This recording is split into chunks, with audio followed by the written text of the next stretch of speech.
RCC meeting to order. First item of business is to appoint a timekeeper. Is anybody willing to take that on tonight? Well, according to the staff update, it's me. All right. So if somebody else would rather do it, have at it. All right, I'll do it. All right. Public appearances on non-agenda items. I don't see any. I think our one guest is on the agenda already. So moving ahead to approval of the minutes from the May 8th, 2023 RCC meeting. Do I have a motion to approve those minutes? I move to approve. Second. Okay. Any discussion? I have several things. Number 3 on the minutes says that Andy seconded the approval of the March 13th minutes. He wasn't an RCC member in March. He can't, I don't know who seconded, it can't be Andy. The last meeting was May. This says, motion by Ron, seconded by Andy to approve draft minutes from March 13th, 2023 RCC meeting. So that may be a typo there.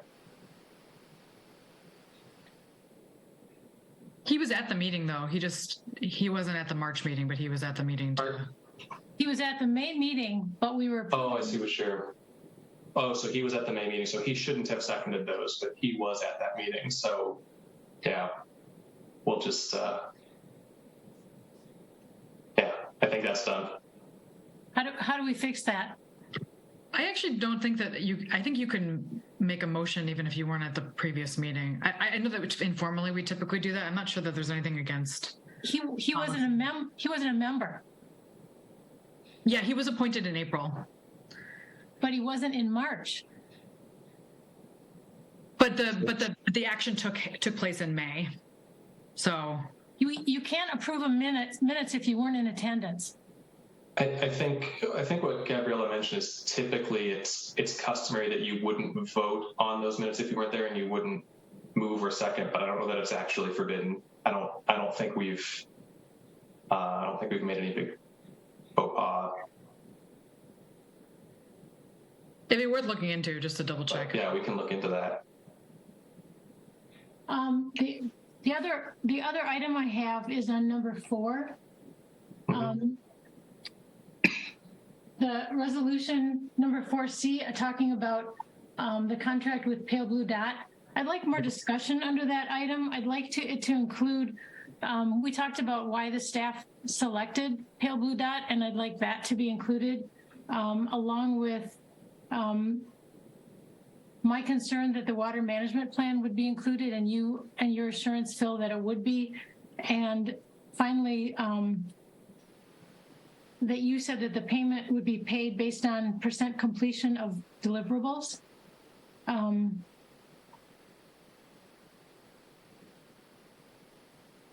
right. Mm-hmm. Then number 5, I thought, this happened long enough ago in my brain that I don't remember this, but I thought that Ben reported on stats for the e-cycle event. He did. And if he did, I think that those should be reflected in the minutes. We go back and refer to those when we do our annual report. And Ben may have that somewhere else, but I think that needs to be in the official record. Yeah, we still have that document in other places. I'm just looking to, we've talked multiple times about looking not to keep the minutes from getting too extensive. So I'm really trying to keep a lot of the detail out and just have the high level, the general thrust of discussion. I understand that. I think these things should be included.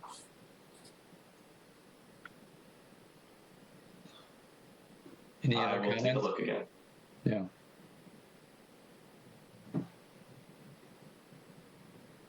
All in favor of the minutes with those recommended additions, say aye. Aye. Aye. All those opposed? Motion carries. I did want to, I was just doing some research before we move on about approving minutes if you were absent according to Robert's Rules of Order. And there's a lot of discussion on it, but it says that, yes, you're not, basically when you approve minutes, you're not saying that you you were an eyewitness to the meeting, but rather that you are declaring that you believe the integrity of the notes that are presenting the meeting. So anybody that is part of the committee can vote on it, even if they weren't present. So that's and even if they weren't a member at the time of the meeting. yeah, because it's basically just affirming that you believe that the minutes are accurate, regardless of whether or not you were in attendance at the meeting. Okay. All right, before we get into agenda item 4A, just want to propose to move the council update, item number 6, up to after 5A and before 5B. Does that make sense to everybody?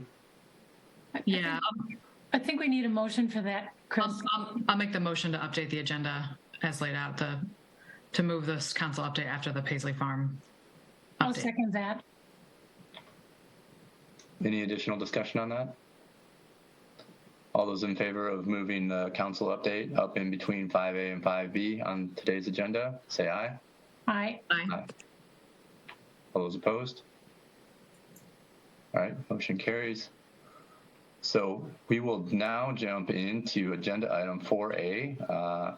Happy to have Ted and Colleen Redmond from Pale Blue Dot coming here, and they're going to provide an introduction on what they're going to be doing and working on for our sustainability plan in Fitchburg. So Ted, if you're ready to roll, we'll pass it over to you. Welcome. Thank you. Thank you very much. Let me just take a sec to get Zoom out of my way.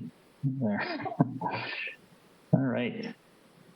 Okay, and tonight, actually, unfortunately, Colleen could not make it this evening. She had a conflict, but thank you very much for letting us join you this evening. We just wanted to kind of give you kind of a high-level overview of the process that we are just now beginning to embark on, and give you a chance to, ask questions or just make you aware of kind of how we anticipate this rolling forward. So starting off, just a brief introduction of Pale Blue Dot. If you saw our proposal, you already know, but just to touch on it. So we are a small planning practice located here in the Twin Cities, and we focus entirely on climate, sustainability, and renewable energy planning. Largely at the scale of communities, but we do also work with, institutions, organizations, things like colleges, for instance, or school districts. But the bulk of our work is at the community scale, municipalities or counties. We've done over the last about 5 years or so. We've been established for 9 years, but just our project list over the last 5 years includes about 60 or so different planning efforts, renewable energy, sustainability, or climate action plans for communities in about 23 states now.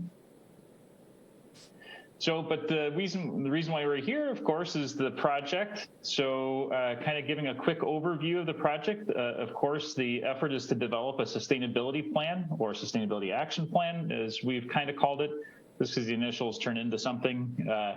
But a sustainability action plan for the city of Fitchburg, and that's intended to guide action for community-wide as well as city operations to increase and advance sustainability within the community. The planning process itself will review and establish overall goals, and then also establish strategies and actions to achieve those goals.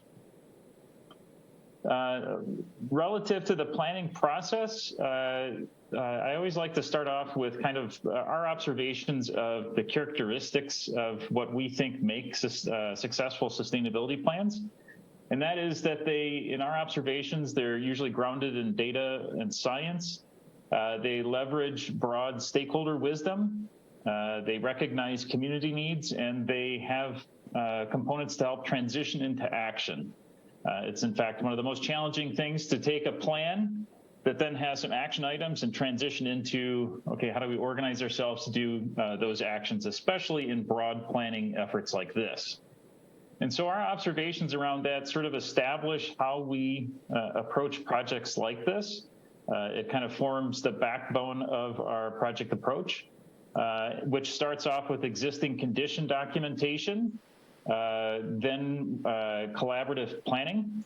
We look to create as much of a collaborative planning team as possible. It helps us really leverage lots of different insight and perspectives, and focusing on inclusive community engagement, and including at the end of the deliverable some implementation tools. For instance, in this instance, creating a implementation matrix, which will help organize the implementation process and kind of track those actions against progress. The workflow, if you will, of our efforts. We've got 3 phases identified. They're not equal phases, even though those boxes look like they're equal. They're not equal in terms of time frame, but there's really 3 kind of time periods. The first phase is the existing condition and research documentation. So we'll go out and we're doing research, data collection, and then we'll be putting together a range of documents that ultimately culminate in a baseline assessment with some preliminary recommendations. Those preliminary recommendations then bring forward into the planning team, where through a series of planning workshop sessions, we'll explore that information, do some goal setting, and then explore and create actions to achieve those goals. Meanwhile, we'll also be going through the first part of our community engagement, which will include online survey to get broad input opportunities 24/7, and also community input meetings where we'll have some face-to-face opportunities. We can also record those, perhaps the first one or both are done via Zoom, where we can do it in person and also provide folks remote opportunities to participate, and record one or both of them and make those available online so that folks can still get the information and find a way to give us input, even if they can't make the meetings. But that input will be summarized in a survey or community input summary report, which will also feed into the planning team. So they'll have the benefit of that first phase of community input. Through that collaborative planning process, then we'll arrive at a draft plan. That draft plan then will form the basis for the second part of community engagement, where we'll again have an opportunity for folks to give us review comments on the draft plan through online opportunities. So if somebody can't make a meeting, they can still give us their thoughts on the draft plan. And again, having community input meetings where folks can get an in-person overview of the draft plan and have an opportunity to give input and reactions or ideas relative to the draft plan. And we've also proposed doing youth engagement. We indicated that we'll design with the city what that youth engagement might look like. Maybe it's partnership and activities at the library or some other community venue or partner. We've done a number of things like that. But the opportunity here is to not only be able to get input from the youth, but also, frankly, maybe we can set up how can this become an opportunity for us to empower the youth to become a part of the implementation or support that dialogue moving forward also as one potential idea. But as I say, we'll design that youth engagement with the city as we move forward. And then lastly, once we have the draft plan, through that community, that second part of community input, we'll be doing a draft plan review, refining that draft plan, and then bringing forth the final plan for approval. And of course, where we are today is just at the very beginning of phase 1. So we're just embarking on data collection right now. The documents that we'll be creating here in this first phase include a vulnerability assessment, a greenhouse gas inventory and forecast, a ground cover study, and a renewable energy potential study. These 4 documents then become summarized, and we'll add additional research and organize our information along the various sectors that we anticipate will likely be in the sustainability plan. So we're going to take all of our information in our research documents, which might be something like 300 pages worth of content. Very few people are going to be interested in reading all of that, but we're going to take that, learn from what we're seeing, and summarize sector by sector, 2 to 4, 6 pages worth of content so that people get a summary of what we're seeing, and to take the opportunity to establish potential recommendations for possible goals. So the point of all of this effort is to create, these are process documents, so certainly they're deliverable, but the intent is not so much, we're not looking to create the final sustainability plan at all. This is just simply a place to start and to give the planning team the benefit of as much information as we can put together in the time frame that we have available, and to make some recommendations that the team can then start the exploration on. We find that it just helps starting with some ideas as opposed to a blank piece of paper. We find folks really engage the planning process much more rapidly that way. The planning process itself, as I've indicated, community input is happening along that time frame, and so community input is clearly a part of the collaborative planning process. That role is to give us input that we'll share with the planning team itself. We'll summarize it and identify key aspects that we think the input is telling us, but we'll also give the planning team access to all the comments so they can evaluate to see if perhaps they think that we've missed some key consideration in our summary. The sustainability planning team itself, we suggest their role is to collaboratively create with us the plan. So reviewing community input, reviewing our baseline assessment information, receiving input from the RCC Commission and others, and then collaboratively working with us through a series of workshop sessions to explore and refine goals, identify strategies or refine strategies to achieve those goals, and then help to explore and refine detailed actions to achieve those strategies and those goals. Meanwhile, we anticipate with the commission that we will be in front of you folks, at intermittent times along the way to just help give you folks an update on the progress of the plan. When we're at the end of that first phase, we have our baseline documentation and our preliminary potential goals, coming and sharing that with you if that's meets your needs, giving you an opportunity to hear what we're thinking just as we start that collaborative planning process. And then, of course, reviewing the draft plan with you, getting your input on that draft plan, and then again reviewing the final plan and any comments that may have come out of that second round of community engagement process. And then, of course, the City Council is of course a part of that collaborative planning process, and we anticipate providing some update sessions along the way to the City Council as appropriate there.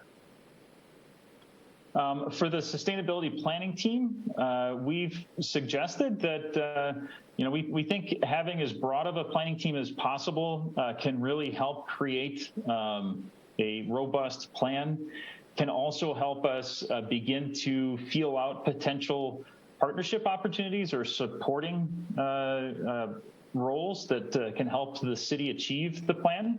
Understanding that the plan's scope includes city operations, but also citywide.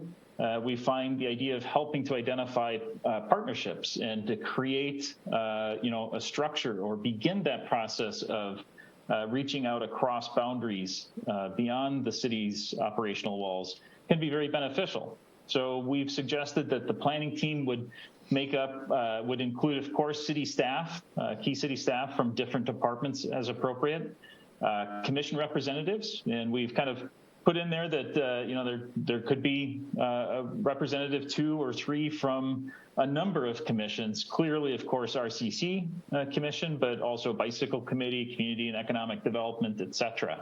There are a number of commissions that have aspects that touch or could be influenced by or supported by different aspects of the sustainability plan.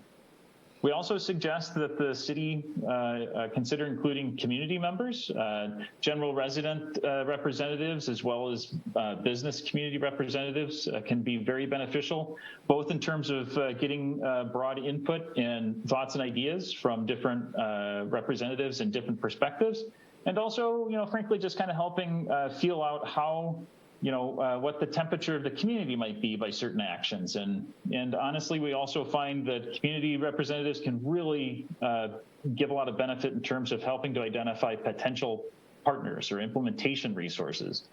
The folks that tend to be interested in wanting to participate in a planning team like this tend to be engaged folks that know different resources and know people in the area. And so they can really offer a lot to a process like this. And then lastly, of course, the potential for allied public agencies, county health, for instance, or school district maybe, or land water conservation district sorts of entities. So there might be representatives like that in the planning team.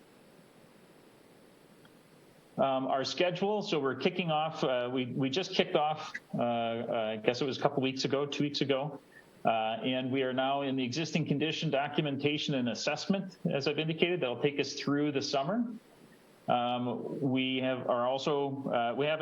show as kicking off the community engagement one in May, but that was beginning to design the survey, so that's not out yet, but I think we're reaching very close to that point. The survey and initial listening sessions that I spoke about, we anticipate to go through about October or so. The sustainability team engagement, we see starting in September and going through about March. And by the way, I should say that first phase of community engagement, we could extend the survey or listening session out beyond October if that starts feeling like that would be beneficial. So that can move beyond October depending on how things play out. And then working on getting a draft sustainability plan developed in April and May from that collaborative planning team effort, and having a draft plan ready for community engagement round number 2 for May through July. In that same time frame, we'll be working on our implementation tools, the implementation matrix that I briefly mentioned. Youth engagement very likely will happen in that time frame. And then looking for the final sustainability plan around September of 2024. Just to zero in a little bit more on the community engagement. So we have a few different parts and pieces relative to our community engagement. So as I've indicated, we've got 2 phases. The first phase is the pre-planning phase. Typically in that phase, we're looking for as broad of an input as possible. And clearly it's all around the sustainability plan, but we're trying to give people an opportunity to give us an open mic. We want to ask some questions that can help us really zero in on certain aspects, but at the same time, we also are trying to give folks an open mic to share any idea or any thought or any feedback that they may have relative to sustainability or the plan. The second round is a little bit more focused in. Of course, we still continue to give people open mic opportunities, but we are gonna, at that point in time, we really wanna steer into, here's a draft plan, and we would really love your input on the draft plan. How can it be improved? Those sorts of things. For those 2 components, for those 2 phases, we have multiple components. As I've mentioned, the first component actually is a public project website.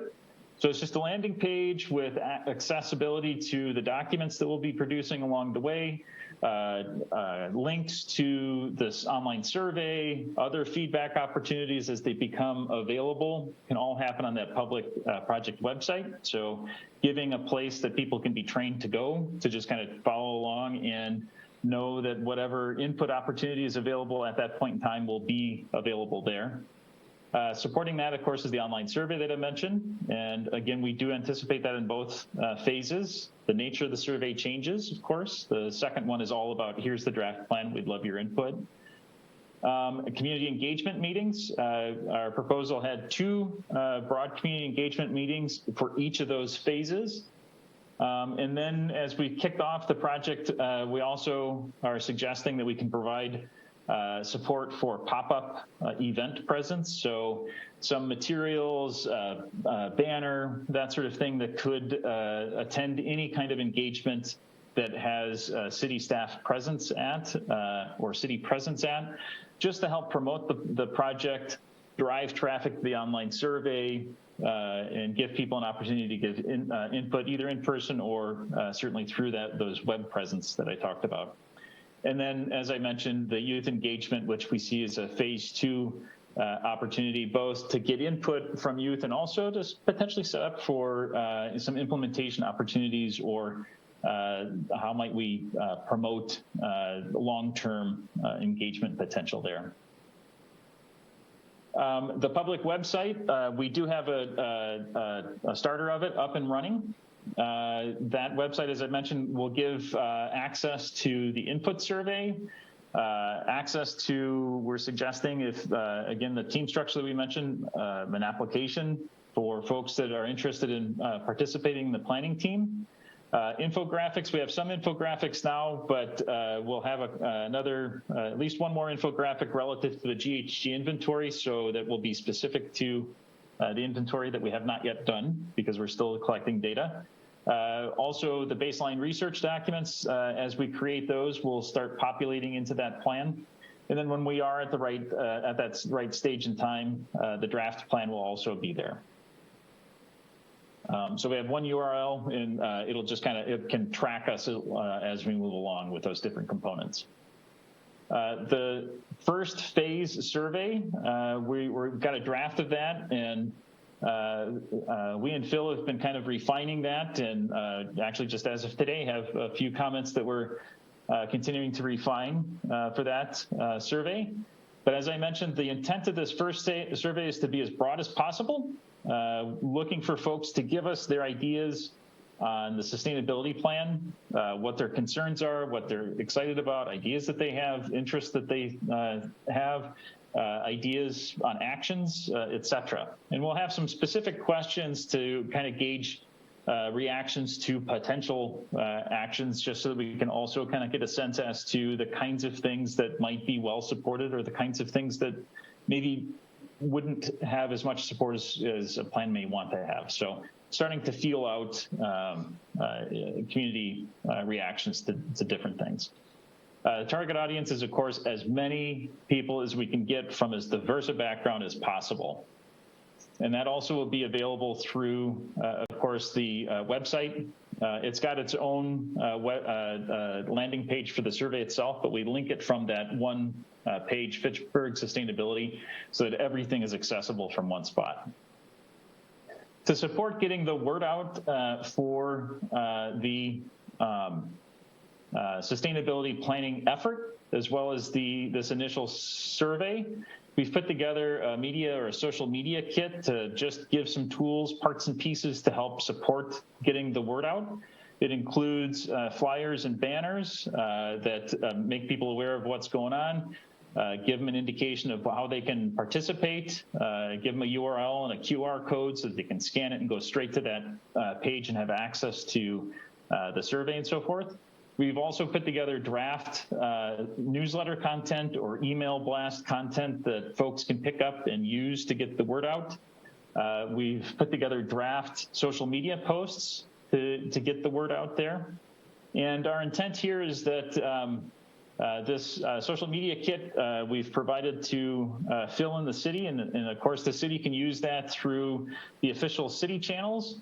But also making it available to certainly the RCC commissioners, or any of the commissions, frankly, any commissioners that might be interested in helping to spread the word. If they're interested, they could use the social media kit to promote through their own networks, groups that they're involved in, et cetera.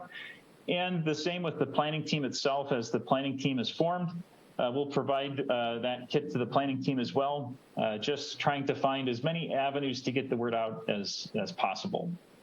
And frankly, we found that the communities that have the highest per capita survey responses tend to have a little bit of promotion. Doesn't have to be a lot, but a little bit of promotion through, we recommend some paid social media posts. Doesn't have to be a ton, and you don't have to spend a ton of money on it. $50 per post, and you do maybe a handful of those, and we tend to see good upticks in participation.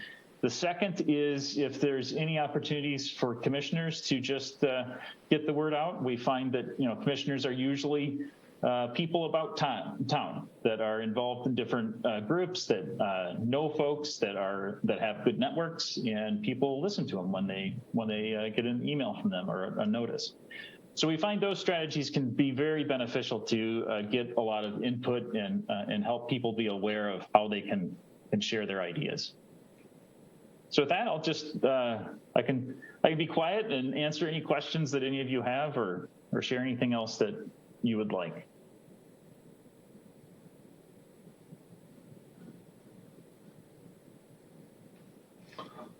Well, thank you very much, Ted. That was really inspiring. I'd like to see the process that you're going through.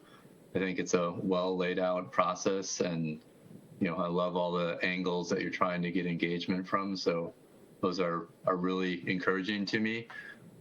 My question is, what tends to be the most challenging part of the process of putting a sustainability plan together for a community? That's a good question. I think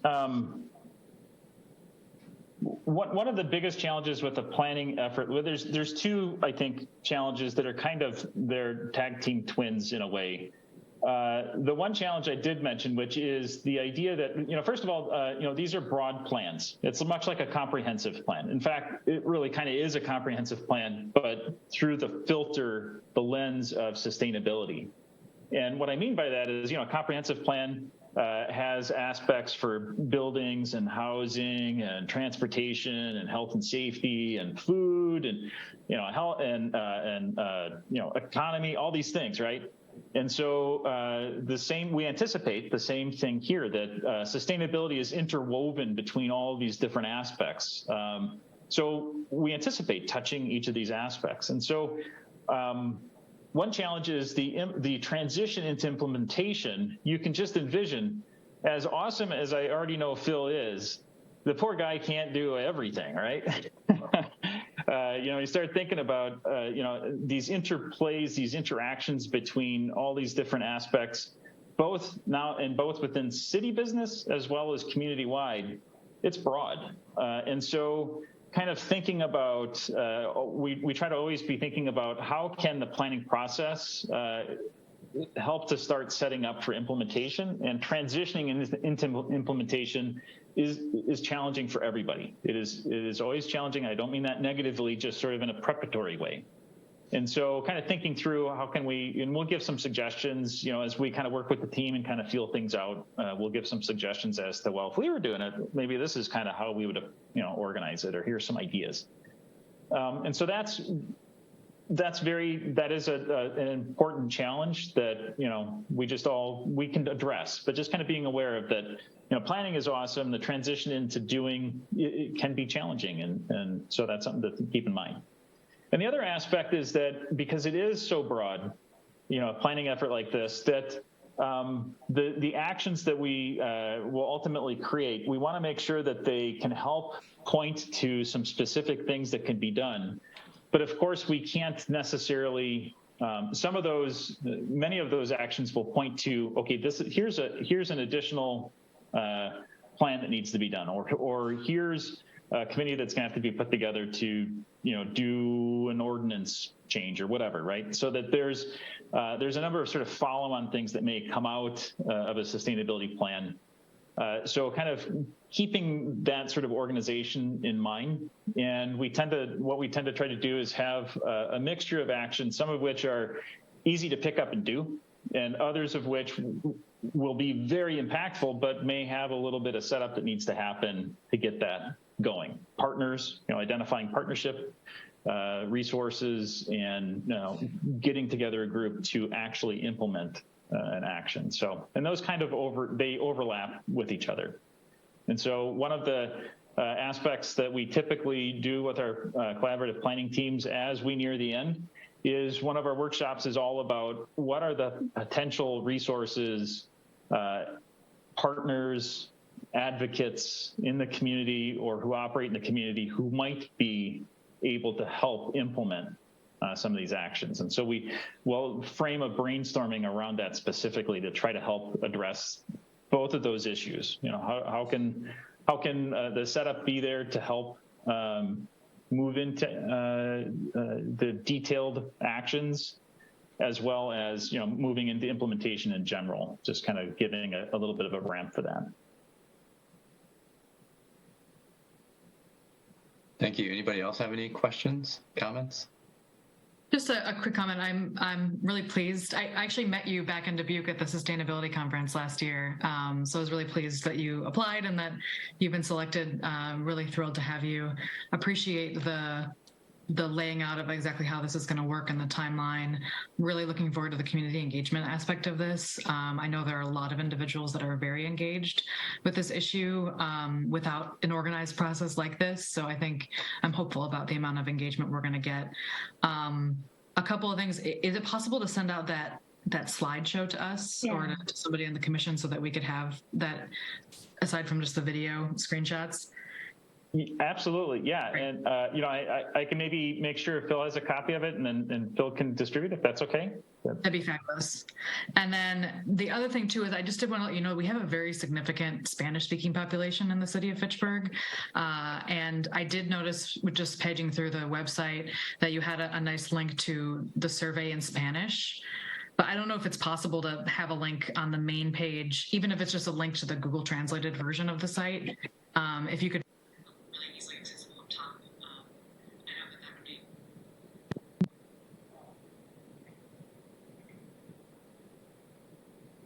A link that's in Spanish, and we'll absolutely, we'll do exactly that. We'll pre-create the translated version.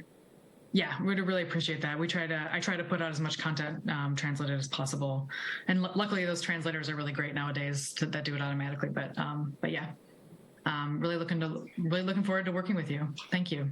Thank you.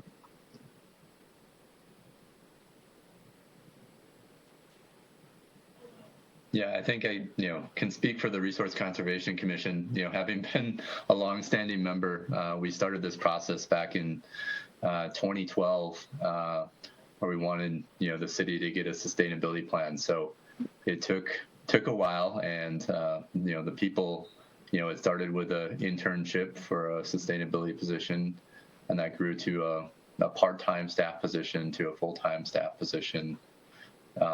And we continue to get, we've continued to get more and more council and mayor support of the kind of this process. But this commission is very active in the community, and we're going to be want to be there side by side with you, kind of working through the challenges and getting this into a good functioning plan for our community. This is something that we've really wanted for a long time. So thanks for laying it out and coming in and taking some time to speak with us tonight. Appreciate it. Thank you.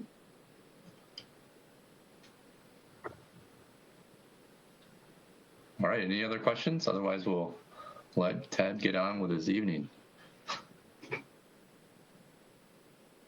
All right, thank you very much, Ted. Thank you all. Bye.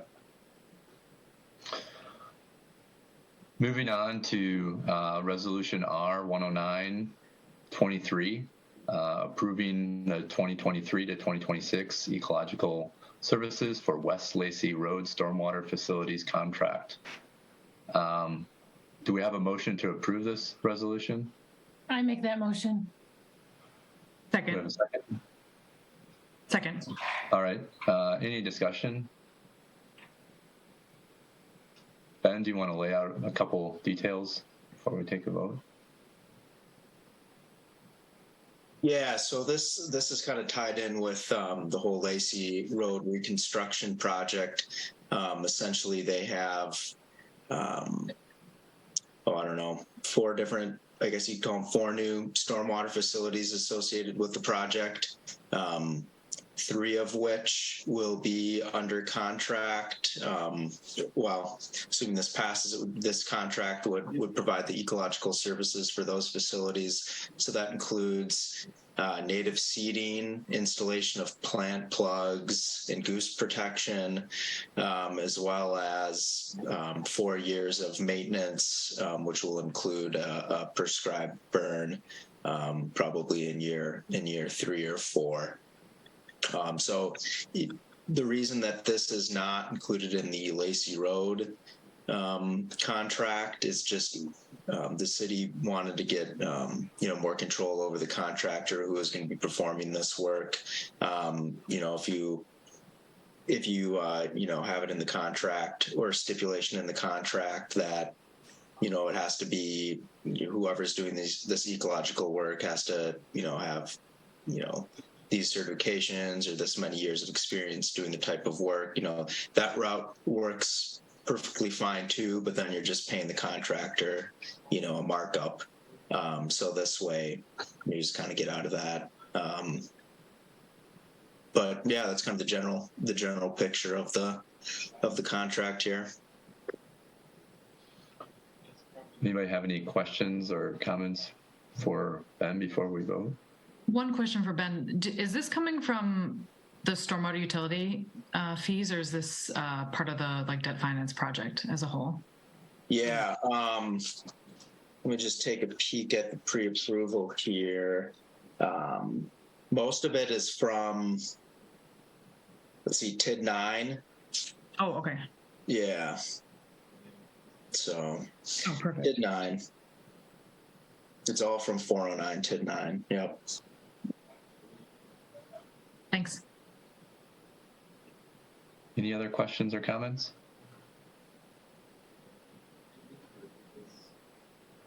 All right.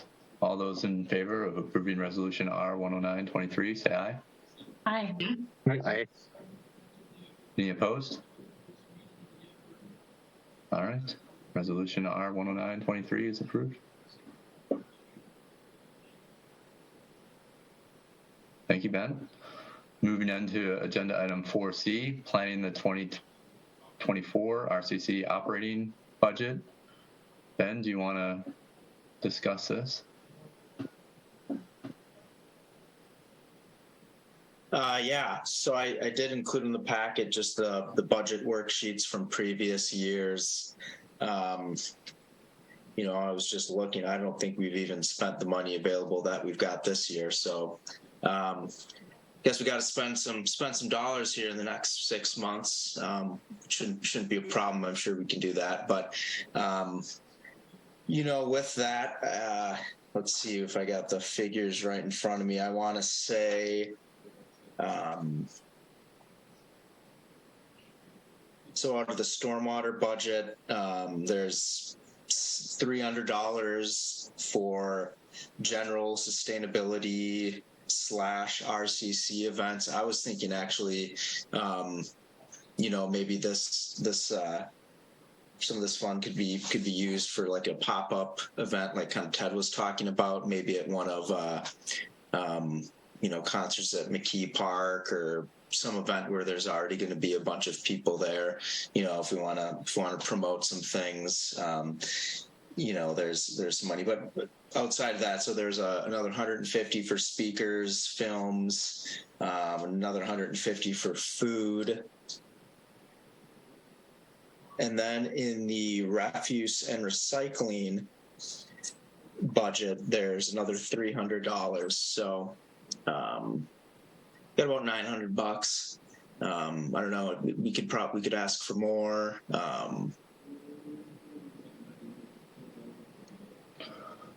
Yeah, I mean, we do our events pretty low budget, and they're effective as we do them. We get free food for some of our outreach events, and I think I don't know exactly what budgetary amount of this is spent for like our waterway cleanups. I know the gloves and bags may come out of this fund. I'm not entirely sure of that. But for our events, sometimes we'll need to pay a stipend for a speaker, but most of our speakers we get are local and just come out and it's one of their goals as well internally to do outreach in the different communities. And so, we've been pretty fortunate, but we have paid that stipend. So we kind of have those things in place for those situations where maybe we do need to pay a stipend, or maybe we're having more events and we can't get a pizza all the time, or food all the time. And so we need to tap into some of those resources. We haven't had as many events the past couple of years, but we are picking up with those events. So, I don't really have, any changes to those requests, but generally we do come in under the budgetary amounts because we are pretty thrifty. I do like the idea of, maybe a pop-up even at our RCC events to talk a little bit more and promote what, RCC does or the city of Fitchburg is doing. If we can kind of think of a visual or something that we could use and pull into those events, we would try to discuss a little bit and give a little overview on what we do, but sometimes people just show up at these events and really don't have any idea like who the RCC is or what we do. Yeah, absolutely. And that's a good point. I was thinking that too. We don't, none of the speakers are, I guess, they're doing it on their own time. I don't know if we're paying them with gift cards or something like that, so they'll maybe come back. But I think they're happy just to volunteer and inform the public. So yeah, it's one of those things where you get, almost got $1,000, which is definitely going to cover. And you're right, Chris. So the vests and gloves and the trash bags or whatever for cleanup events does come out of this fund. But that's not something that has to be purchased every year. So it's kind of one of those things where if I know there's some talk about maybe a birdhouse or a bat house event, and I kind of looked into it and found that it's I was pretty shocked by how much kind of a kit for a birdhouse or bat house would cost. So then you need a lot more than $1,000 if you want to have 20, 30 birdhouses for people to build. So yeah, I guess it almost depends on what the goals are for the following year. If there were maybe a more costly event that the commission wanted to put on, but yeah, otherwise it seems to cover pretty much what we're doing here. Ben, we tried to give a speaker, I think it was last year, who runs a nonprofit. We tried to give him some money for doing that, for taking the time and coming up here and doing the presentation, and City Hall wouldn't let us do that. They said that we need to know up front what the charge is. So I don't know how they would handle giving that person a gift card.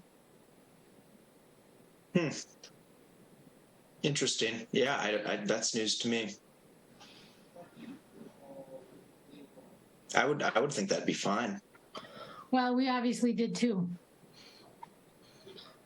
But apparently that's not the case. So, all right. Well, that's good to know. You can check into it. Perhaps it's changed, but that's what happened with us last year, and we had the funds. We had the funds to do it. Yeah, that's interesting. I mean, it's specifically earmarked in this budget detail for speakers. So, I mean, they approved it already. Council approved it. So, yeah, it should be. I mean, you'd probably just take my P card and get a gift card and give it to them. And a story would be my thought. But maybe that's what we should have done. yeah, neither here nor there. Yeah. So was this meant to be a initial discussion on operating budget and no further discussion? Do we need to make a motion to approve kind of the the budgetary numbers that you laid out, or are you pretty good to go on what we have?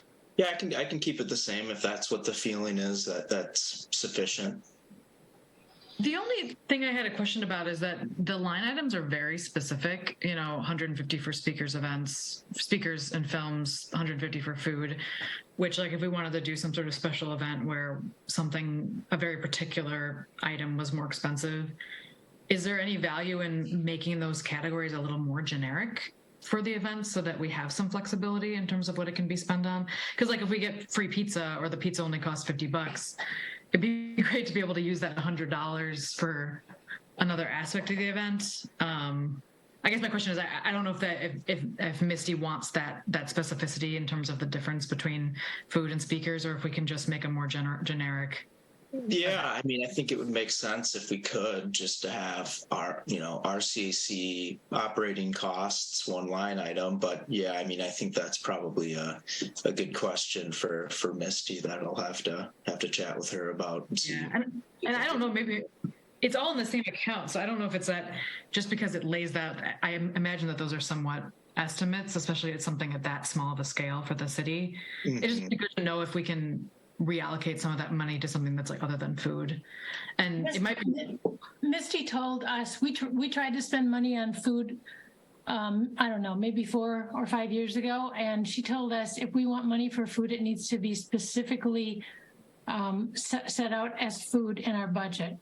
And okay. So she wouldn't approve it that year, and so that's why it's as detailed as it is, because I don't know if we can shift from food to something else, but we can't spend money on food if we don't have money there for food. Do you remember that, Chris? That's how I remember it as well, Diane. I think, the one thing that would be nice is the flexibility, maybe not with the food item, but, if there's any flexibility within any of the other items, if, and there may be already built in, but like the signage that we talked about earlier, if we look at the the categories, are there some standing signs or signage or statistical sign that we could potentially come up with? Maybe it comes a little bit clearer as we start to go through the sustainability planning process, but it wouldn't be a bad thing to kind of show where we're at with our renewable energy goals as a community potentially, and be able to replace that number for, our events or, whatever else we wanted to highlight in terms of things that we've done in Fitchburg, total miles of bike trails or whatever it might be. We have some really good things to kind of lay out there that we should be proud of, or other things to inspire people to take action. So I don't know exactly what those are, but I think they might start to become more clear as we, kind of get into the sustainability planning process. And then with our events, I think it would be nice to have some sort of standing signage. Speaking of signs, we've talked in the past when we do a waterway cleanup of having signs put out where we're cleaning up, like in advance in case people want to help volunteer, but also to let people know we're RCC and this is what we're doing.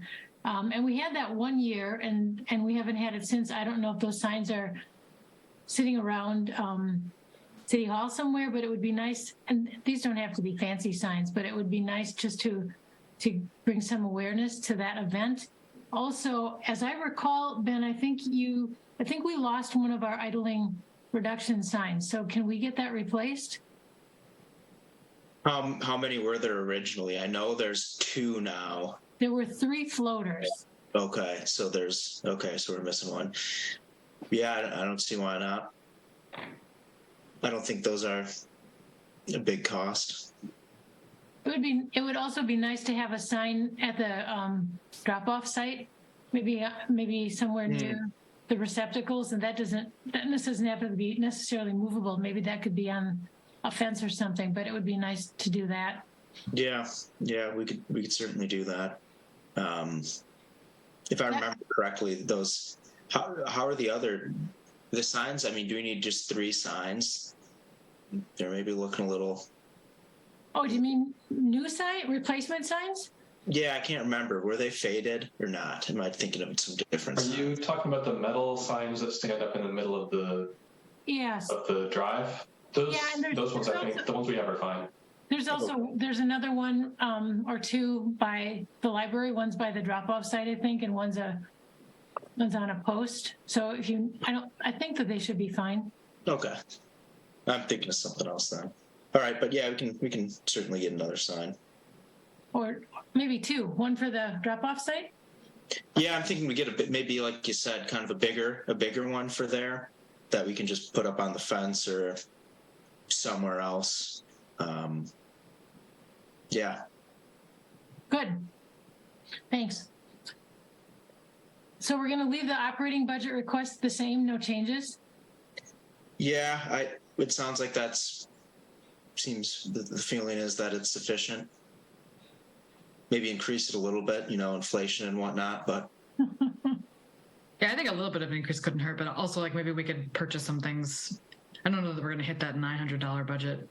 At the end of the year. We're going to hit it. Oh, we're going to hit it. I'll make sure. We'll spend some of that money at the end to kind of do some supplies. Good. Okay, great.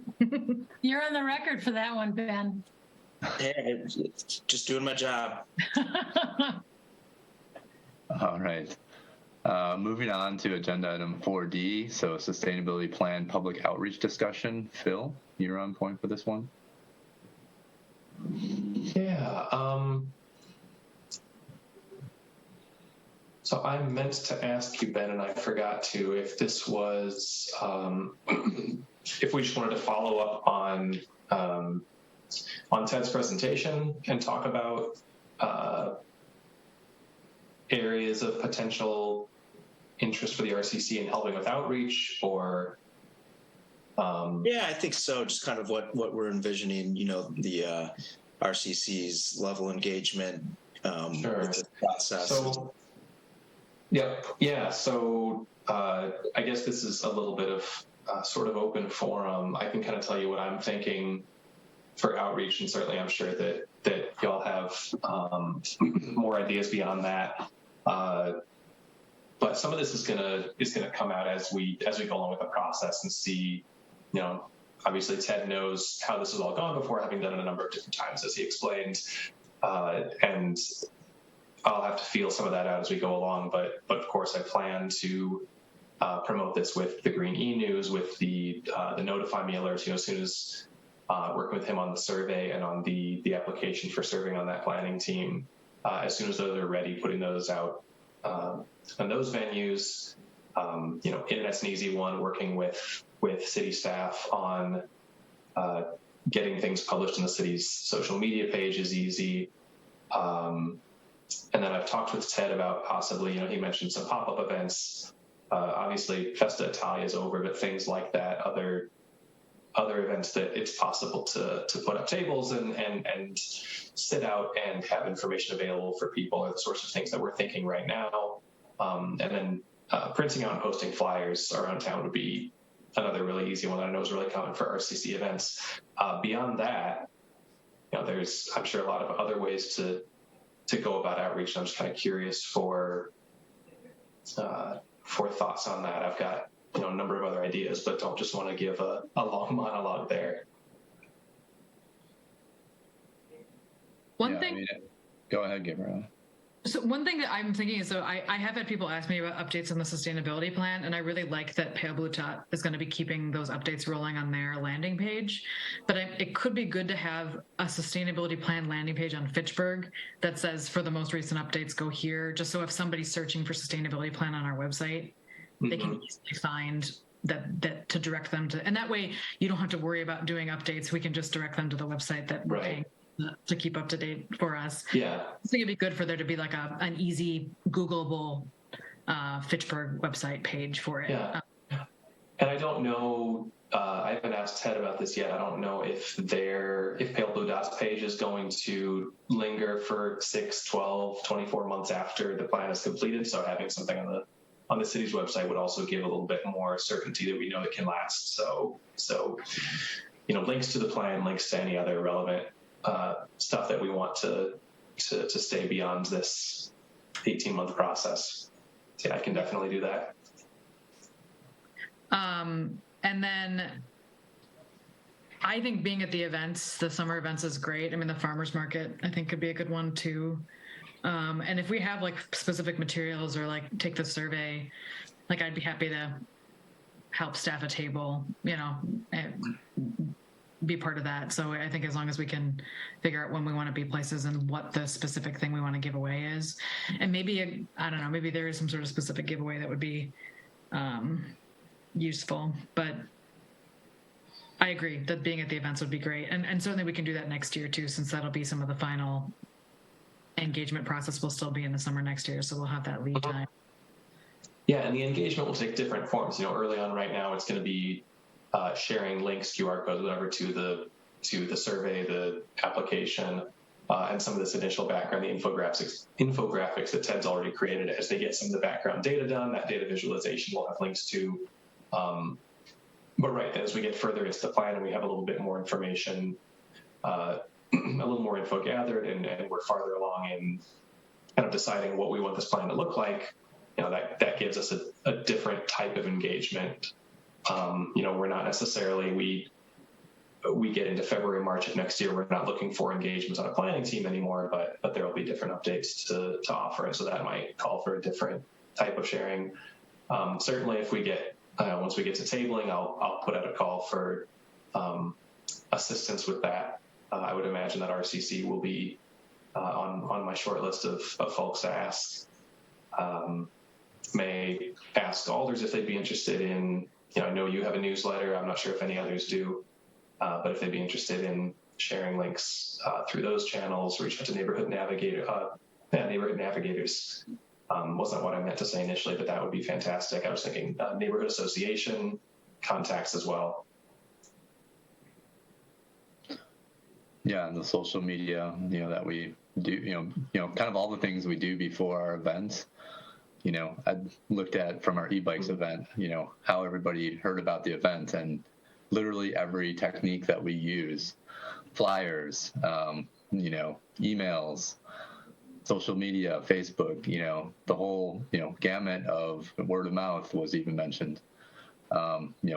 Word from a, RCC commissioner, just, in discussion. So all of those things, that we're doing all add up to having a successful event and getting people to it. And so, I think we can continue to use those. I think even, having, build off of a community outreach event, we could have a shorter duration community outreach event and then, break into kind of getting feedback on, a sustainability initiative, and I think, even, we could work, we've worked with businesses before, so we could go somewhere like a Promega and, get input from, people in the business world, and invite other businesses from Fitchburg to something like that, or go to Business Before 9, I think it is, that the Chamber of Commerce puts on and speak at that, and get input from our business community. So I think there's all kinds of ideas. I think we just got to kind of sit down and lay out a game plan to kind of hit as many areas as possible and as a diverse a crowd as we can to get input on this. Can I just comment on that? Apparently, based on the attendance at the e-cycle event, whatever flyer was put up at the senior center must have had the biggest results. Yeah, that one did get so that's definitely some place that we need to include going forward. I had two additional asks. One was, I thought we could maybe order a flat of native plants from Sustain Dane and have those as a giveaway at like either a booth that we staff at like the Fitchburg Farmers Market or something like that. One of the groups at the Kids Build Wisconsin was giving away like plants after the kids planted in the station or whatever. I thought that was really cool. So I think, something common like a coneflower or something that people, or, milkweed or something like that. I think it'd be a way to use our budget for a giveaway that promotes a partnership with another organization. We could talk about the fact that people could order from Sustain Dane for stuff like this and give it away as, a talking point or whatever. So that it would have to be a little timely. They do it about twice a year. So we want to just time it to, when the plants are still viable and ready to plant and everything else. The other one was, I just read an article recently that was kind of bothersome, I'll be honest, in the fact that an environmental organization in Chicago put apple trackers in something like 30 bags of plastic bags and put them at like Target and Walmart and stuff like that in the bag recycling thing. And only like 10% of them got to a recycling center. 90% got to a landfill. And so I know that's a little bit of an opposite track, but something like holding businesses accountable for what they've committed to do in terms of recycling in the Fitchburg area, as well as partnering with something like a bring your own bag event and reminding people that plastic isn't actually something that's getting recycled really at all at this point. I don't know the comfort level or what we can actually do in this space, but there are some pretty inexpensive GPS trackers that we could build some data around, just awareness or understanding for people to know what's actually happening in the recycling stream. So just wanted to toss that out there. Josh, I just want to comment on those stats because I think 10% probably ended up in the waterways that we just picked up. Also that, yeah. I think it's time to have another article in the Star about, and maybe I'll include this when I do the recycling one, but about recycling plastic bags. Actually, most of the stuff that I picked up, I just, last week I did another waterway cleanup. Most of the things that I'm picking up are either plastic bottles or plastic bags. I mean, that's ridiculous. On that topic, and we could take this conversation offline, but when I did the waterway down McKee Farms Park, I couldn't get over how many empty plastic dog poop bags were in there. Really? And I don't know if that was just that somebody lost a whole roll and they slowly pulled apart in the waterway or whatever it was, or if like a city dispenser, because I know it's wonderful that the city has dispensers in some of the public areas, was like losing them somehow or something like that. But it was just a bunch of empty green bags and tons of them. That was actually the biggest plastic film that I saw. So maybe something, if city workers have any inclination on that or have seen that, if there's anything we could be doing to make sure that those are either staying secure or not getting abused, or I don't know what was going on there. But yeah, I agree with you, Diane. It was just really uniform for me. I mean, there was other plastic in there, but that was the biggest thing. Yeah. And I mean, Fitchburg Star is great. I don't ever want to disparage. I think this is one of those things that we might also want to start thinking about if there's certain pieces that we would want to put to the Wisconsin State Journal as a collaboration with other environmental groups to bring some topics to them as well to just get greater visibility. I really like your idea about giving away some plants. That if we do an outreach event, let's see, the PIFA ones, that was probably great timing for giving away a plant. That would have been a good one. I mean, and we could get creative on that too. I mean, I think we can understand a local greenhouse even if we have an event that's a little later in spring, and if we can still buy a flat from them and say, or even seed packets, right? Seed packets for coneflower or something else. Like, I think the native plants are a really cool one because the idea that you're going to walk up and walk away with, a single cut plant in a little pot would be really impactful, I think, and encourage people to engage. But it's just, I think we can get creative on our giveaways and even keep it inexpensive too. Home Depot and K&A Greenhouse and to some extent Fitchburg Farms and Jung's have been really supportive of our events. And so if we're going to buy something, maybe we should think about buying from them. I know. I thought about that K&A gift card that we had for the PFAS event, and I was like, well, shoot, if they would have given us $100 worth of plant, worth of plants, that cost is way lower to them. And so I think we could have gotten, I don't know if that was the value, but we could have gotten quite a bit from them for that. And I think they would actually probably see that as an even bigger advantage to getting the community involved. Yeah, all good ideas. I hope we've captured some of these. We can take them forward into the next stage of public outreach discussion. And, I think we're not short on ideas on how to get the public engaged. I think that's the takeaway from this discussion. So good thoughts, everyone. I will share out that link about the plastic bags. So the guy that actually was speaking about it or got grilled about the plastic bags by ABC News was at the Circularity Summit that I was at last month in New York City. And so I actually met this guy firsthand. This was about 5 days before the story came out. So I will share the short story and the longer version story for those that are interested in the plastic bag story that ABC News did. Thank you. Can we back up to the operating budget? If we're going to do something like Josh suggested, we may want to bump up our supply dollar a little bit. And I also pulled up the schedule that I put together last year showing our expenses. What are we doing about battery recycling. We talked about one time reimbursing the vendor for recycling them. Where is that left? Is anybody recycling? Are we doing anything about battery recycling? I think we're currently directing people to local places that accept batteries for recycling. Pretty much just providing information at this point where they can get certain things recycled. A couple of updates on that. I mean, I think I told this group, but the guy at Batteries Plus told me that the EPA doesn't actually recommend recycling for basic lead batteries anymore, or I guess whatever the non-rechargeable kind of alkaline batteries are. So he actually turned me away because he's literally like, I can charge you to ship them to China, but he's like, we have no idea what happens with them, and the EPA technically allows you to throw them away now. So that's one piece there. The other piece that I was going to say is I would be more than happy at one of these future events to literally be designated on that and bring some electrical tape and, you know, tape up batteries and get them to a state that they'd be willing to take them if we're willing to do reimbursement. So I think if that's the limiting factor, we can have somebody dedicated. And we press Resource Solutions, I think, pretty hard on it.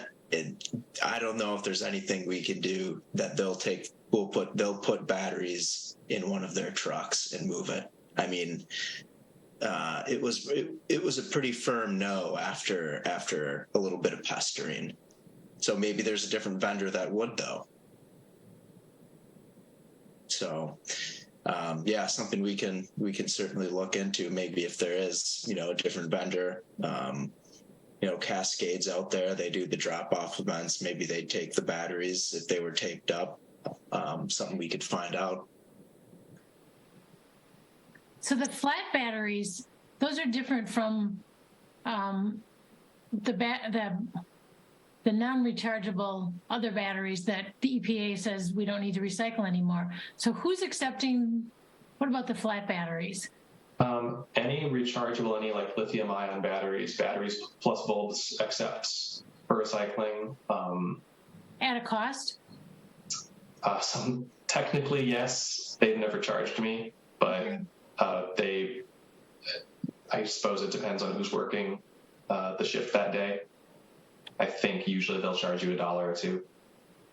Oh, okay. But if it's a car battery, a little bit more. Oh, yeah.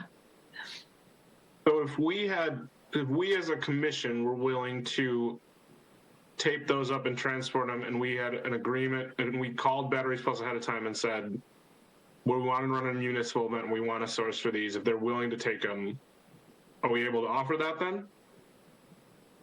Possibly. I think we're getting off into a very different discussion than the current agenda item, but that's certainly something we could talk about going forward still. Yeah, I don't know. I mean, I don't see why not. So I guess my question is, do we need to allow dollars in our request for that? I'll bump it up.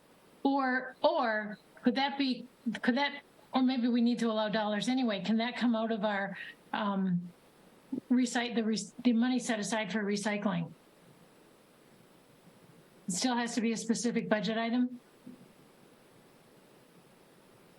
Well, we had nothing in there this year.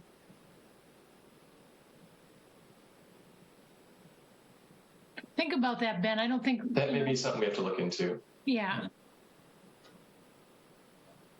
I mean, there is $2,500 for battery recycling. Oh, there was this year. There was, but I mean, I think that just got all pretty much used immediately. So that Mark Hodel and the streets crew, they'll pick up stuff off the side of the road. You wouldn't believe the number of flat screen TVs, dehumidifiers, humidifiers, anything and everything. Refrigerators, microwaves, toaster ovens. So they pick all this stuff up, and they have to pay to get it recycled at Resource Solutions or one of these other places.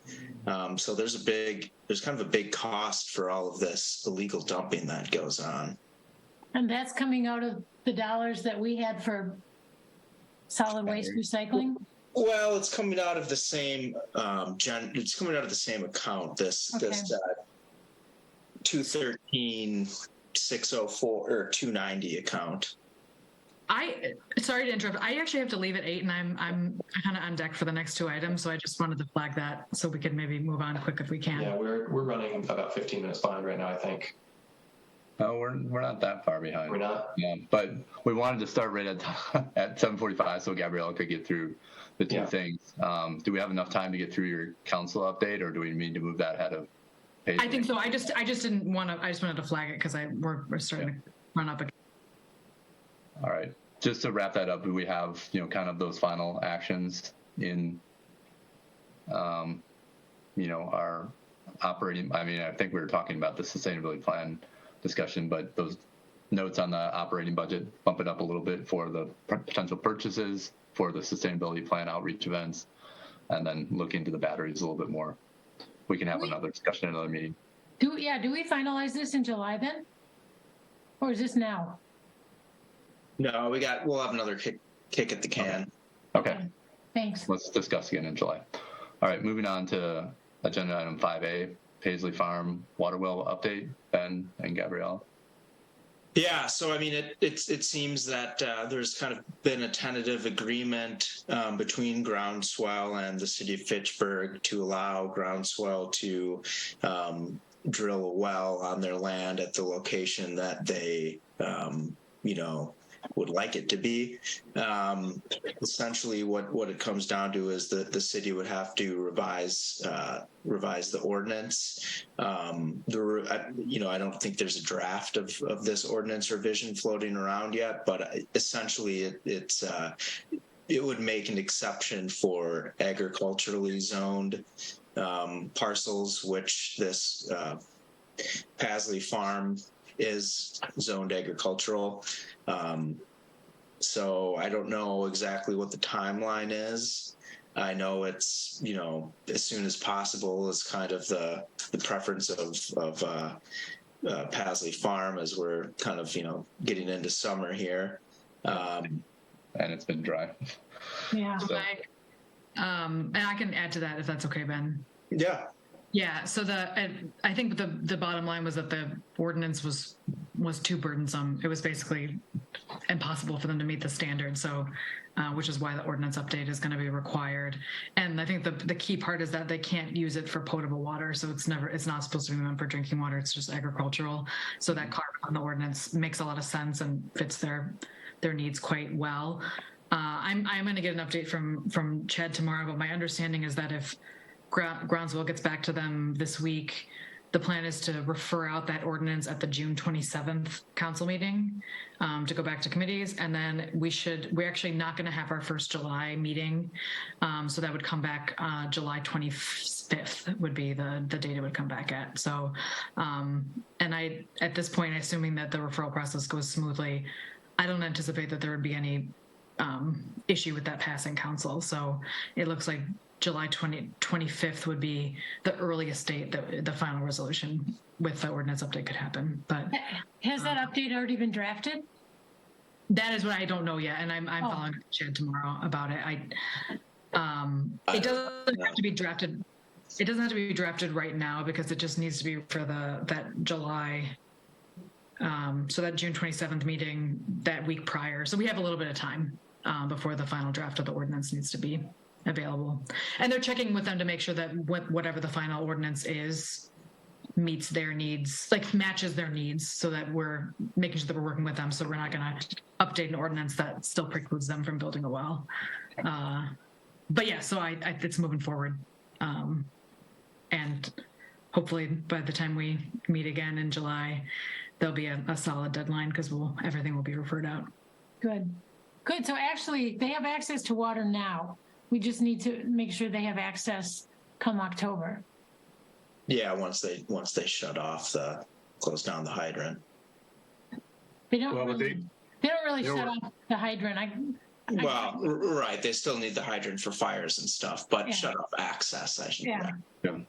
That water was less than ideal, though, too, right? Chlorinated water on a farm setting. There were a lot of issues with it. So I think whatever we can to make that even mid-growing season is going to be appreciated. Oh, I agree, but they have to still drill the well. Yeah. Totally.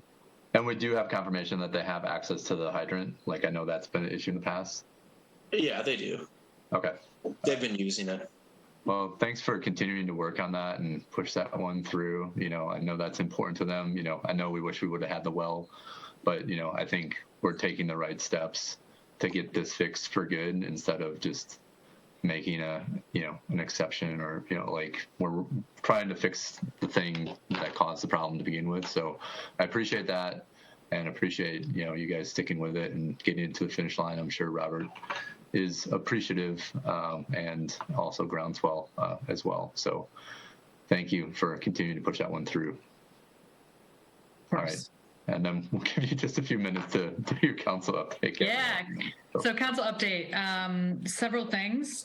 The first one, which you already know, is that we approved the Pale Blue Dot contract. It was unanimous. So that is moving forward and the council is supportive. Second, and Phil might mention this too, but we signed on to a Dane County area grant application for electric vehicle charging infrastructure. It's a federal grant through the infrastructure bill. And it's going to be a group grant. So we signed on officially.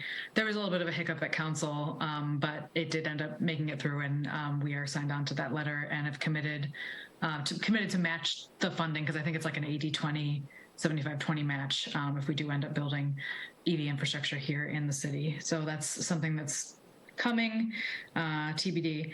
And then there was a discussion at council about the open burn policy, which I wanted to flag for you all. There were some burns happening. Somebody was burning some of their lawn, and people were alarmed that there was smoke in their neighborhood, and there was a lot of emails flying about. So anyway, we're updating our city burn policy because we don't really have an updated one. It's very out of date, but it's going to apply to people that have native plantings that want to do burns in their yards, I guess. And it really centers around communicating in advance to the neighbors when this is happening, so there's not a surprise, like there's a fire in your neighborhood and you didn't know about it. So that's not done yet. There was an initial discussion at council, but the fire chief and some of the staff are going to work on that language, so that will circle back to Fitchburg. I don't know if you're aware. Gabriella, just a quick question on that. Don't they now, somebody who wants to do a burn, don't they have to get approval from the DNR? I can't speak to that. I don't know. I think just through Fitchburg PD. So, for these ecological services contracts that include burns, they basically have to put together a burn plan, which kind of outlines what areas are going to get burned, any kind of burn breaks, and that gets approved by the fire department. But when there are cases like now where there's a high risk of fire, I mean, that wouldn't be approved, right? I mean, if they get if the city approves it, it's for a certain window. I mean, right? Like right now would not be a good time to do a well, and to that point, I would say any reputable burn contractor would not be burning right now, just because of the liability and risk associated with these conditions. I thought we were talking about residents, not contractors. So this right now, a resident would have to go through the same process as a contractor to get a burn permit. So regardless of whether it's someone at their single family home or someone that's burning acres of land, they would still have to go through the same permit process through Fitchburg PD. Okay. Yeah, the approval is essentially, it's not laid out in the ordinance specifically. It's laid out in fire department policy, but there's not an official ordinance that covers this type of issue. So that's being worked on. And I do think obviously it's relevant in terms of us talking about encouraging native plantings and all the things that go along with that. So that's not finalized yet, but that is in discussion and that will be coming in the near future. That's my understanding. Ecologically speaking, it's not great to burn this like after the first week of May because of the ground nesting birds and things like that. Yeah. So generally stuff is too green to burn right now, especially in the tall grass prairie. But so I don't know. I've gone back and forth with the fire department because I have a prairie strip that I burn in my yard, and I just tell my neighbors and they're fine with it. So Don't say that. Don't say that on Fact TV. Well, when we get no, I submitted a plan to the fire department. Oh, But Yeah. so yeah, I went through the process. when we get that language together, maybe I'll run it by you, Andy, since you have a lot of expertise in this, and maybe I'll send it to the committee to comment on it when Okay. so, and maybe I can even ask if it can be referred to RCC, but possibly whenever that comes about. It would be helpful, I think, to have some additional feedback on that. It's definitely an interesting conversation. And we had a vendor there, Good Oak, I think, Okay. did some of the burns, and they were there to kind of consult and just kind of explain the process. And this is something that Madison has. It's not a weird thing. Like it's something that's missing in our ordinances. The growing pains of the fact that we're a town and we're still slowly updating our things to be like a full city. So it's just one of those things that needs to be up to date. Couple more things. The Madison Metro bus system, the new system is now in effect. It went into effect on Sunday. So if you are interested in taking a bus, the whole idea about it is it's supposed to be more efficient, more frequency, more direct lines so people can use it to get to their places of work much more easily. That's the idea behind it. So it might be worth checking out if the bus is a good option for you now and it wasn't before. Do want to touch on the Fitchburg Star distribution. So the Fitchburg Star is still not delivering to a significant number of the city, and that has not been resolved yet. And we kind of are in limbo. The Fitchburg Star, I think they would consider resuming if we paid them more than we would pay them before. But internal city group that's looking at community outreach generally, I think is going to discuss, is that truly the best vehicle to communicate to the public? What could we spend that money on? Is paying it to the Fitchburg Star to restore service really the best use of that funding, or can we do community outreach in a different way? So I'm looking forward to see what the city staff comes back with in terms of because it is a significant amount of money, and we can use that money in many different ways. So is the Fitchburg Star contributing to that the right choice? But so that's still in limbo, and currently the Fitchburg Star is still not distributed to a lot of addresses. Gabriella, I think it might be beneficial. We've asked for this for a couple of years and staff hasn't had time to do it, but if the city included a survey in the Star, paid to have a survey link to get a readership idea, do people actually, like the articles that we write, are people reading those articles? How often do they look at the Star? That might help inform that committee. That's a good idea. I can run it by them for sure. Yeah, I'll make a note. And then a couple more things. We are working, the city has been undertaking an organizational staffing plan, which is our overall staffing plan for the city. It's a big study that Baker Tilly has been conducting. They are presenting those findings at the July 12th Personnel Committee meeting, so coming up pretty soon. And this is going to be an important discussion point going into the budget negotiations. Obviously, that's a more citywide thing, but it's relevant to, we have lots of city staff that attend these meetings, so I thought you should be aware of that big effort in the city. The seventh item, if you haven't been following the state of Wisconsin budget process, there was an increase in state aid, that shared revenue to local municipalities. And Fitchburg is looking like the final result is Fitchburg has a significant amount of money more coming to it. It's about I think it's like a 250% increase in shared revenue. It's the first increase. I think it's like another $800,000 around that amount. It's the first change in shared revenue in well over a decade. It's been literally stagnant for years. And this is huge in terms of, because our net new construction this year is probably going to be low. So we were facing kind of not being able to raise our taxes even at the level of inflation. The budget is always complicated, but it was going to looking like it was going to be extra complicated this year. And this potentially is going to stave off kind of a potential crisis point. So really interesting thing that's happening.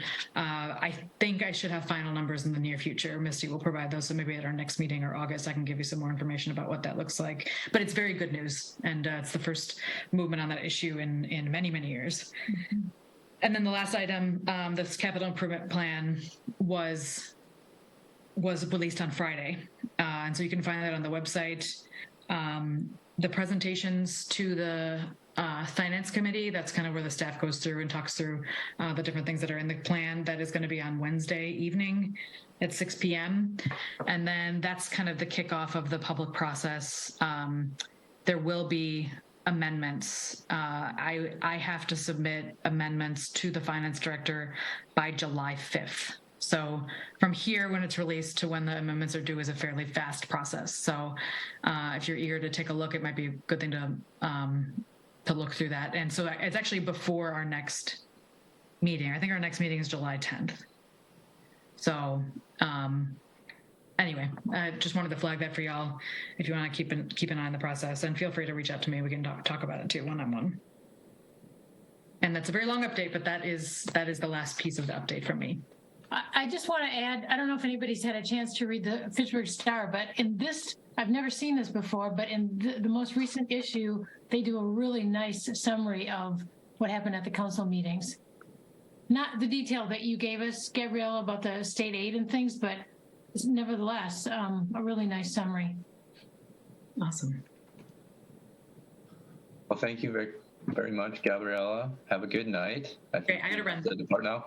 Yeah, thank you so much. So, Nice seeing y'all. Thank you. All right, continuing on with 4B, Fitchburg Star. Speaking of Fitchburg Star, our articles, what are upcoming articles, Ben? Just saw your one on water conservation. Nice job. So, okay, so I've already written my article and I will send it all to you by the end of this week. I'd like to do I'd like to get it turned around from your feedback, probably by mid next week, so I can get it off to the Star. Because of the 4th holiday, I don't know how that's affecting their publication schedule. But anyway, I'll get it out to you this week, and if you can get back to me with your comments, that would be great. And then if you look at the schedule that was included in the packet, Kim is on for August. I thought that we'd probably want some kind of a leaf-free streets article in September. And then I'll write an article for October that's just about written. And then I think we should have a Saltwise one in November. I realized, and Ben included in our packet draft legislation or proposed legislation regarding the liability for people who are Saltwise, which should help promote this. But by the time that's passed, I mean, we still need to educate homeowners and business owners on keeping their salt reduced, their ice melt reduced. So if anybody is interested in either September or November's article, and then we'll still need one for December.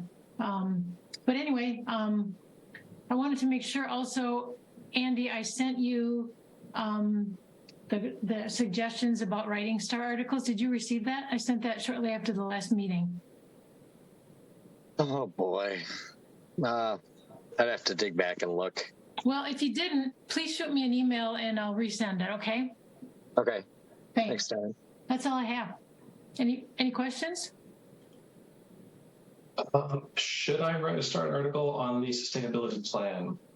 Well, I think that would be great. When we talked about I don't that know when it would fit in. last month, yeah, that's what you weren't quite sure about it. So I actually feel anytime that you could do it, this might be, since it's just getting going, maybe January would be a good month when it's been in the process. Yeah, it's a question of when in the process we'd want it to come out. So if I do it in January, that would be too late to ask people to get involved in the planning team. So it would be informative, but not necessarily.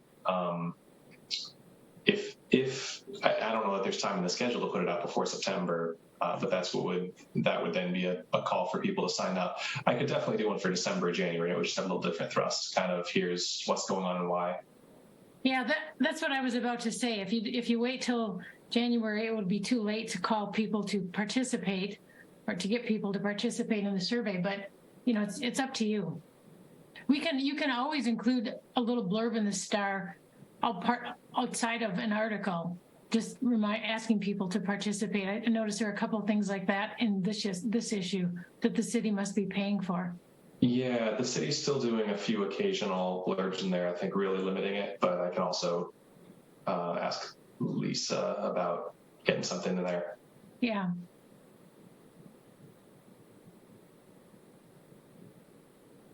All right, sounds good. 5C, moving on. So this is the summer bring your own bag event planning. So Kim was going to take this on. It doesn't sound like there's been really any updates there. So, with our two outreach events, now complete, I think we'll work on, starting to focus in on the summer bring your own bag event. So it sounded like early September was kind of what the game plan was for that. And so I think, first things first, I think we need to establish where we're doing it. So, we've got Hy-Vee or Pick and Save. So I think we need to make a connection with somebody at one of those stores and have them say, yes, we would like you guys to do an event here. And then we have material. We may need to update some of that because it's been a few years since we've done one of these events. But then we could roll that out and have one of these events. It really doesn't take, a lot in terms of marketing or planning. We'll do a little bit on the social media side of things, but we don't really need to market it too heavily because we're just talking with the random people as they approach the grocery store. So we try to do it at a time where people are using the grocery store pretty frequently, which tends to be like a Saturday or a Sunday. I think at the last meeting, actually, now that I think about it, I don't know if I saw that in the minutes, but we actually selected a date in September. Okay. And another place to consider is Target. A lot of people carry plastic bags out of Target. Yeah. Okay. Sounds good. Any other questions on that? All right, moving on to agenda item 5D, Green Tier Legacy Community Reporting Update. Phil? Yep. After a lot of staff updates on this and vague promises about there being a new reporting structure for Green Tier, finally got a lot of data from fellow staff members, and we were able to complete our first, I'm just pulling it up right now, able to complete our first Green Tier Legacy Communities score sheet in the new format. I was hoping, I'm going to fix my video here, it got really blurry. I was hoping to include this in the packet and just couldn't think of a good way to do it because it's two Excel spreadsheets that are each 6 tabs. And between 10 and 40 rows on each tab, it's pretty bulky. There wasn't really a great way to condense this into PDF shareable format.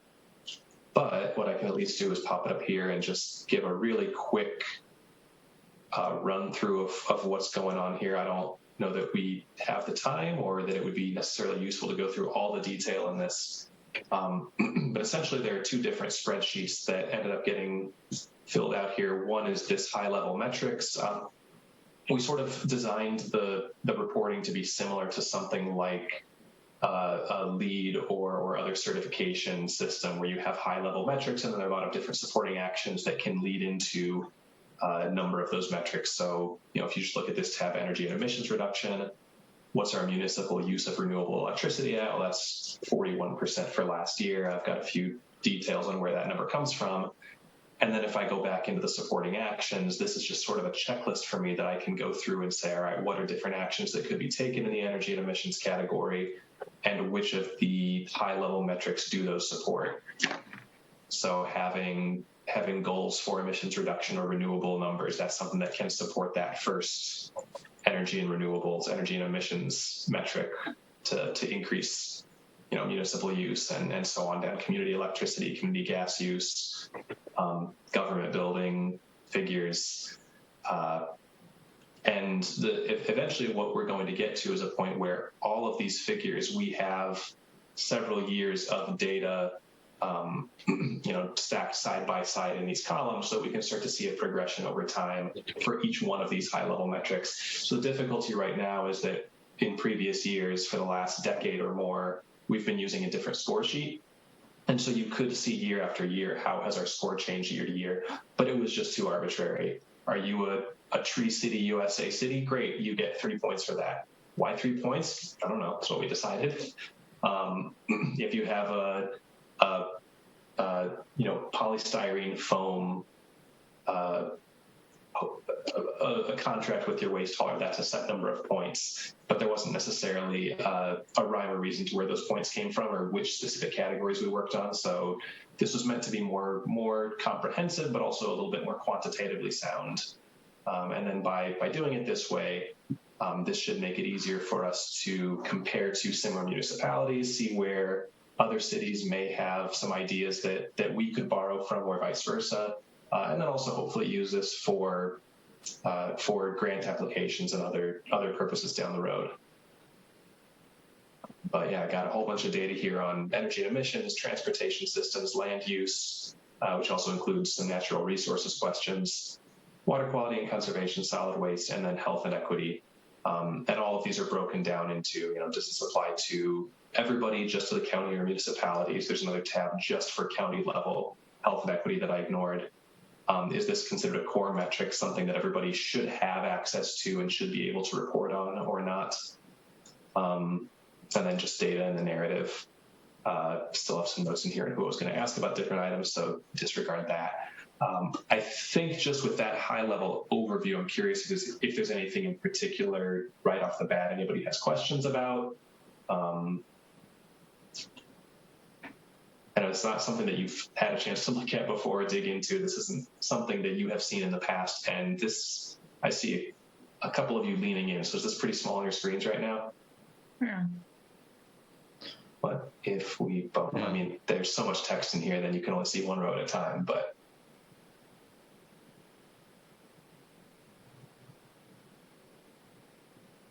There's some figures here. I'm actually still waiting on a couple of items, community electricity use from our utilities. I've asked for that and haven't yet heard back yet.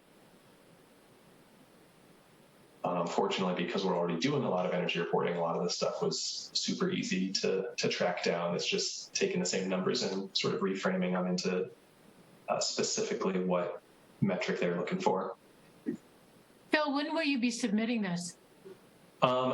So the request was to have it submitted by June 1st, but some municipalities were still having a few hiccups, and so there hasn't been an official call yet.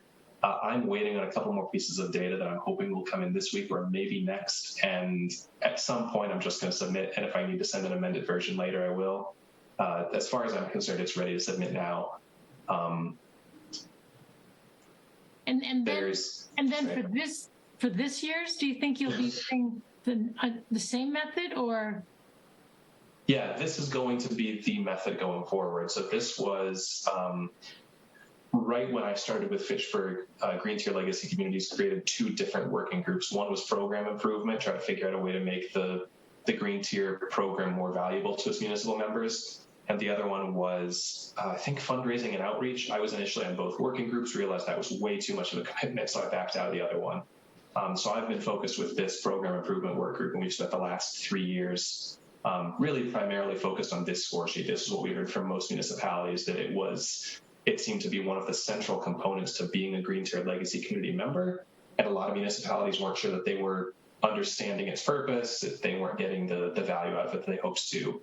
So we really put a lot of time and energy into this, developing this score sheet over the last few years. We intend for this to be the new process going forward. And also, it won't be in a spreadsheet.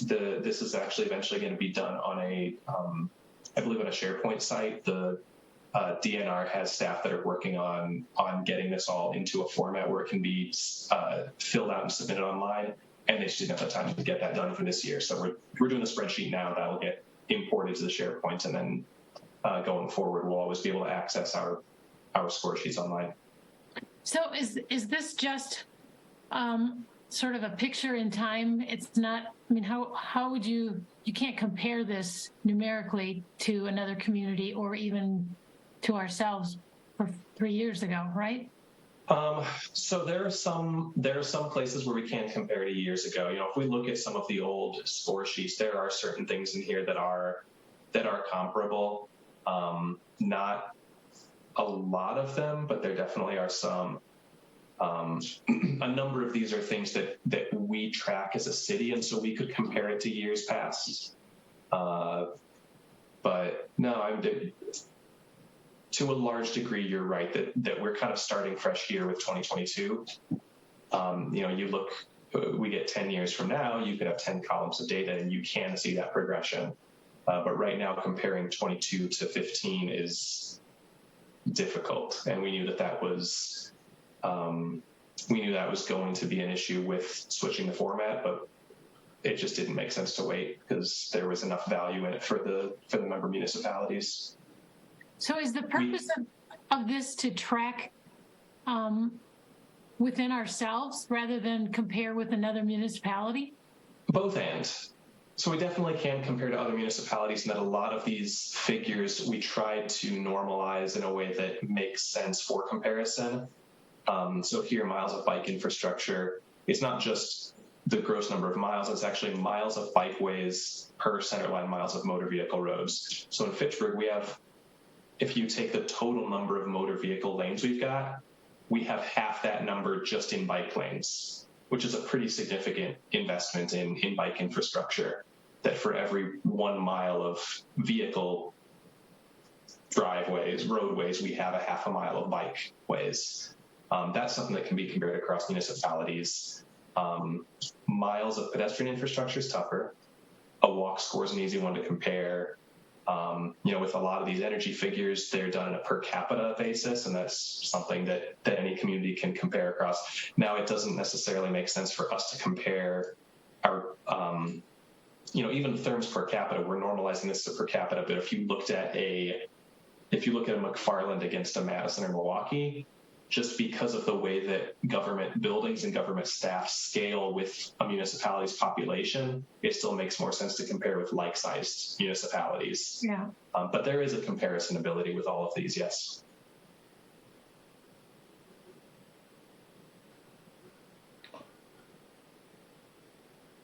Is this part of the initial research of Pale Blue Dot to kind of look at some of these types of assessments? I will share a lot of this with them. Mm-hmm. Yeah, for sure. So that's the first couple asks from Ted, and I was finishing up this and the next side of the energy reporting spreadsheet, so I haven't gotten him data yet. But a lot of the stuff that he's asking for is stuff that I've already been asking staff members for this reporting, which is good. Yeah, good. Any other questions on Green Tier Legacy or comments? Thanks, Phil. Mm-hmm. I think we're into the next item, which is the energy benchmarking, the renewable analysis update, which is also Great. Phil. This one, sorry, I didn't. I saved off this PDF with that common sidebar in there, so it just makes it a little bit smaller.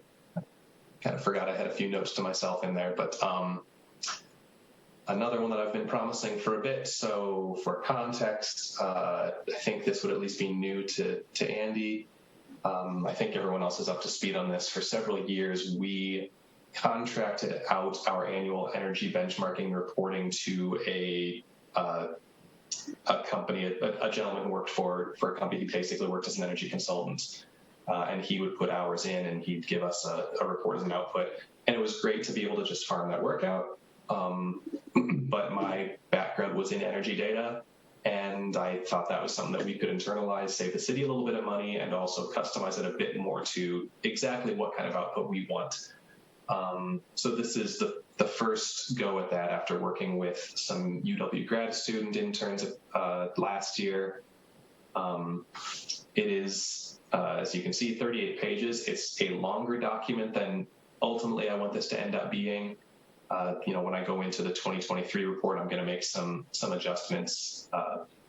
You know, formatting certainly can be improved. It's not the prettiest report, and there are probably some superfluous graphs in here, but at least I just need to be done with the 2022 report and stop tinkering with it. So this is where that is, and I get to come back to it in the future, and unless there's anything that really needs to be changed for the 2022 report, and I can do that. But otherwise, I'm pretty good with this being a finished document. So this is intended to be an overview of the city of Fitchburg's energy.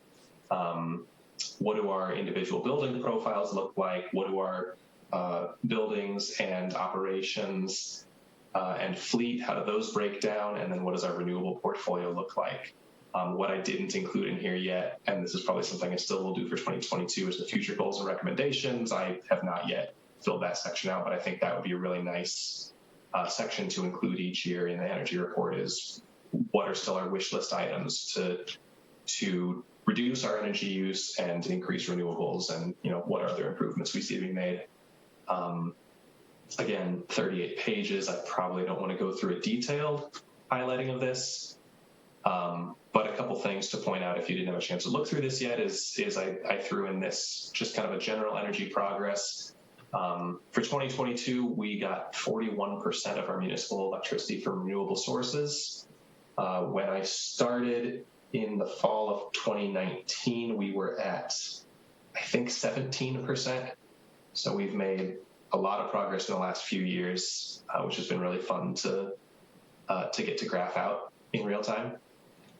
We are up to 27% of our electricity and fleet fuel combined coming from renewable sources. I call that out because when we signed on to the governor's Energy Independent Communities Pledge in 2009, part of that pledge was 25 by 25. So 25% of our electricity and fleet fuel combined coming from renewable sources. For 2022, we've already hit that goal.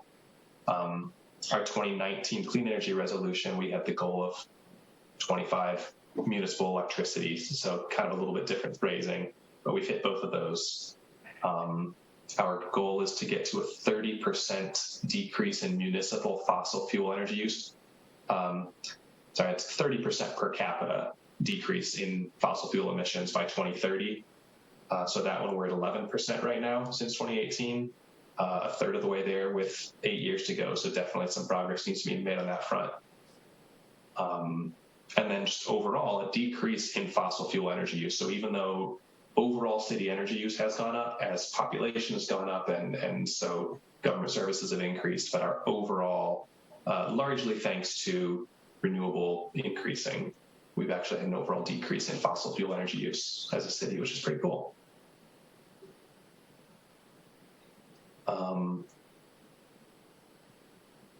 Yeah, I don't think I want to just page through this. Bill, I have a question. If you're ready for questions, on page 15. Absolutely. The second graph on page 15. Mm-hmm. I don't understand. I don't understand the black. What are the black bars representing? Okay, so I need to change this graph. These black bars represent the Energy Star benchmark for these similar building types. Okay. So public library, the Energy Star benchmark for these average buildings would be about 146,000 British thermal units, kBTU per square foot. So this is taking, you can take any energy, kilowatt hours, therms, gasoline, whatever, and convert it into British thermal units. It's just an energy measure. Yeah. So kBTU per square foot, our library is at about 70, 75. So well below the benchmark. This is part of why several of our municipal buildings were named climate champions back in 2020, the first year they did that program. Because we are trending well below what is standard. Now, some of the buildings, that was a little bit difficult. For City Hall, I went with Meeting Hall. The Public Works Maintenance, there wasn't really a good comp for that. I don't remember exactly what building type I used there, but maybe might have been like a mail delivery center.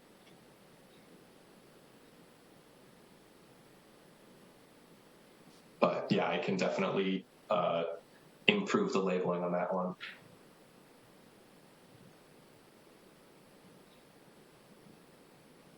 My other questions are on page 33 to 35, your page 33 to 35.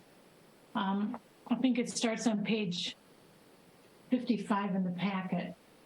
Okay. Yeah. Is that this one? No. No. It talks about the Energy Independent Communities 25 by 25 pledge. Oh, so in down here, page 33 of 38. Yes. Got it. I went to the wrong 33.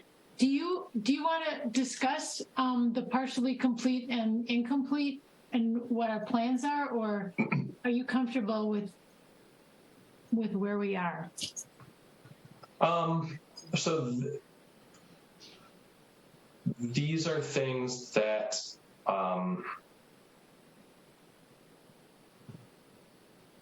so a couple of these I would say are things that are probably going to be fleshed out in the sustainability plan. Increasing use of renewable fuels in government fleet vehicles. I mean, obviously we can't. I wrote incomplete. The date for these was 2010 and 2015. We didn't do that. So this would really just say failed. Some of these things are things that we could incorporate into a sustainability plan. They're not, at least what's in here from the Energy Independent Communities Pledge, they're not things that specifically have gotten any attention in the last few years. But green purchasing standards, green building standards, those are things that there has been discussion, especially with the police services facility that's in design right now. There have been discussions about these, but we don't have any standards and there hasn't been any movement yet to create those. On the police station? Because we did have a movement back when Sam Cook was on RCC to create a standard for the city, but we didn't make any, we didn't get it passed. It got through RCC and didn't go anywhere else, or didn't succeed in going past that. Mm-hmm. Yeah, that I would imagine that will, I mean, I don't want to speak for a planning team that hasn't been created yet, but I would imagine that that may be a recommended action that's an outcome from the sustainability plan, which would give it a little bit more weight.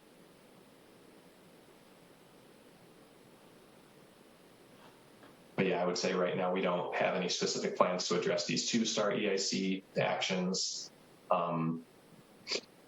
The 3-star, some of it is not incredibly precise. So this one here, design an energy efficiency and saving strategy, I could say that's complete because that was kind of done with a retro commissioning project. And staff identified everything that was feasible from that study and they've completed everything as of, I think, 2022. Now, do we need an updated energy efficiency and saving strategy? Perhaps. A lot of these are things that could be sort of perpetual action items. But yeah, I don't think I can add much more.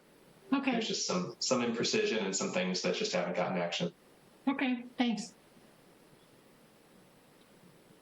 All right, thanks, Phil. Any other comments or questions on this?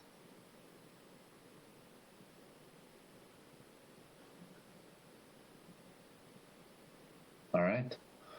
Moving on to agenda item 5F, the salt reduction ordinance discussion.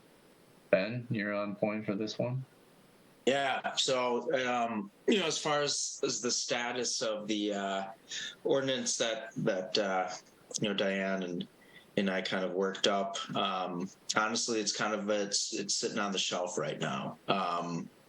But I'm glad this was an agenda item because,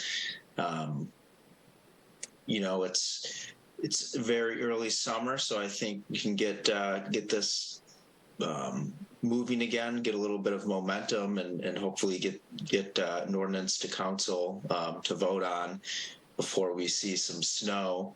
I think the ball is really kind of in my court here with drafting some memos and getting those out to our city administrator and people that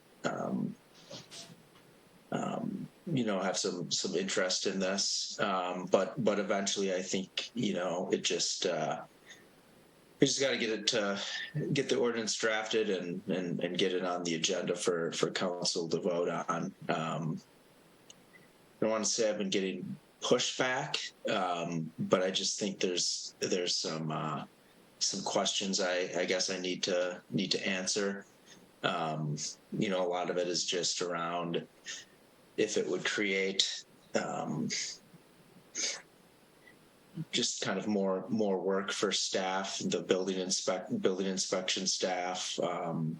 There was concerns that it could cause some neighbor disputes with who's I didn't put salt there, you put salt there type of a deal. But regardless, I guess, of what the concerns may be, I don't think that's a reason to stop us from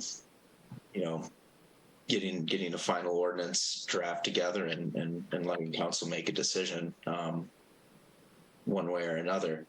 I think what Diane and I had put together was appropriate. I honestly don't think I would change anything about it. I think it kind of got the point across. It laid out pretty specifically what would be considered appropriate and not appropriate use of de-icer.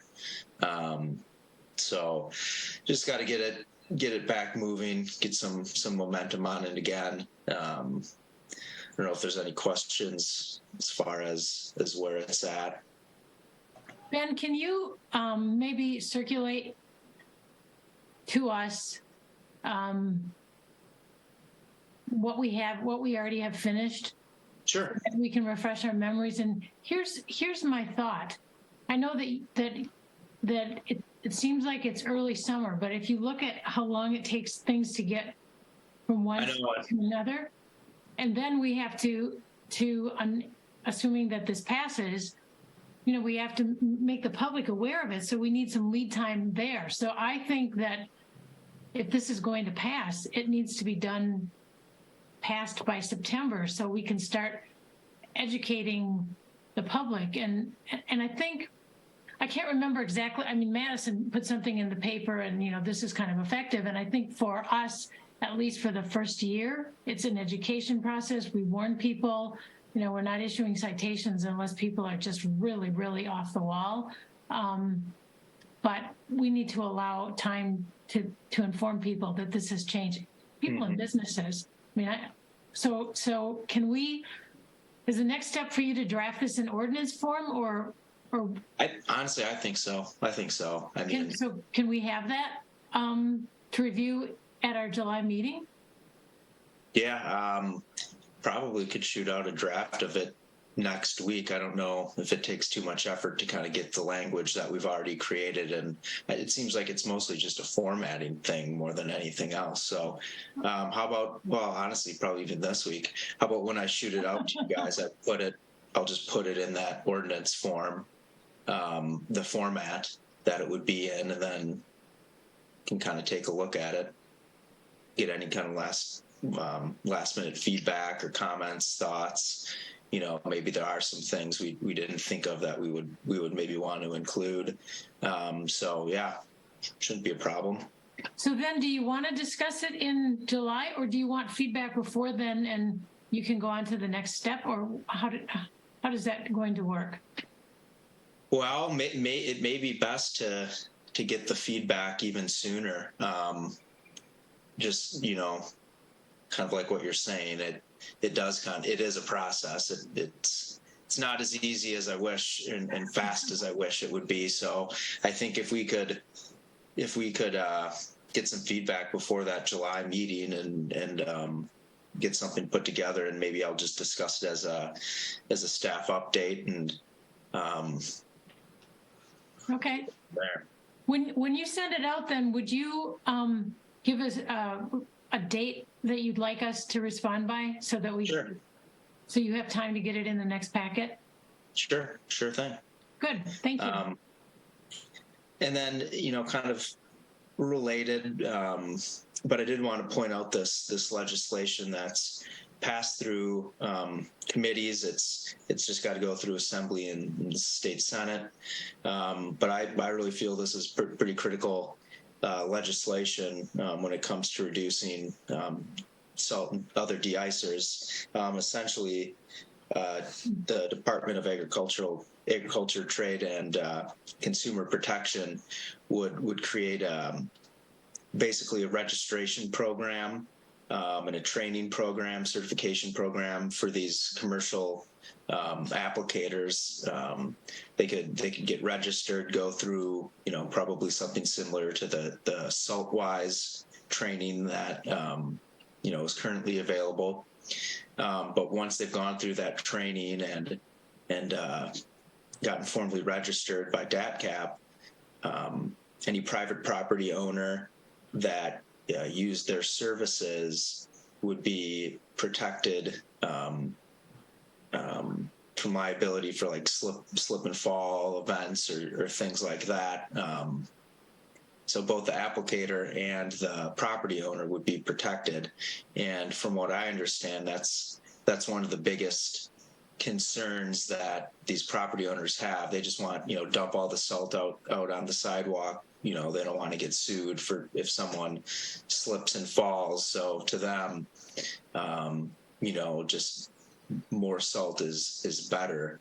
But this kind of gets rid of that liability and really creates, I think, an incentive for these private property owners to use applicators that have the certification because it would protect them.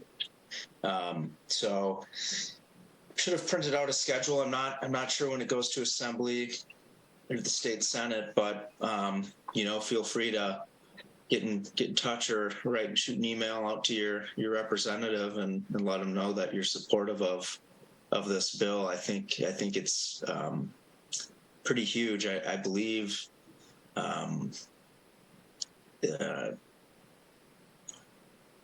what county is Minneapolis in?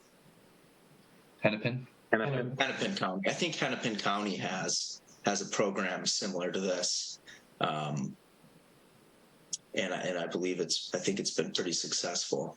I could be wrong, don't quote me, but I know at least Minnesota has some certification programs for commercial applicators of de-icer. And yeah, I think it's really all about the liability. People not wanting to get sued.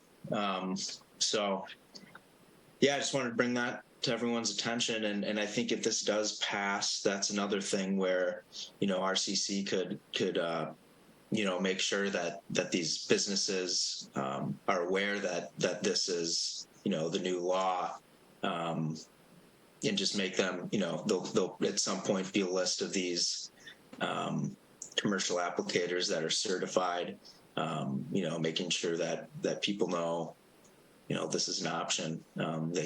They can work with one of these certified commercial applicators who are in theory going to use an appropriate amount of salt and protect themselves from liability. So pretty cool stuff. Thanks, Ben, for staying on top of that. Sure thing. Yeah, and thanks, Diane, for you helping to put the initial draft together as well. So you've been working on SaltWise for a long period of time. It seems like my decade, yeah. Kind of like our sustainability plan. Yeah. They've been started about the same time. So we've already done our council updates. So moving on to just staff and commissioner updates at this point. So first one is solid waste. Ben, that's back in your court again.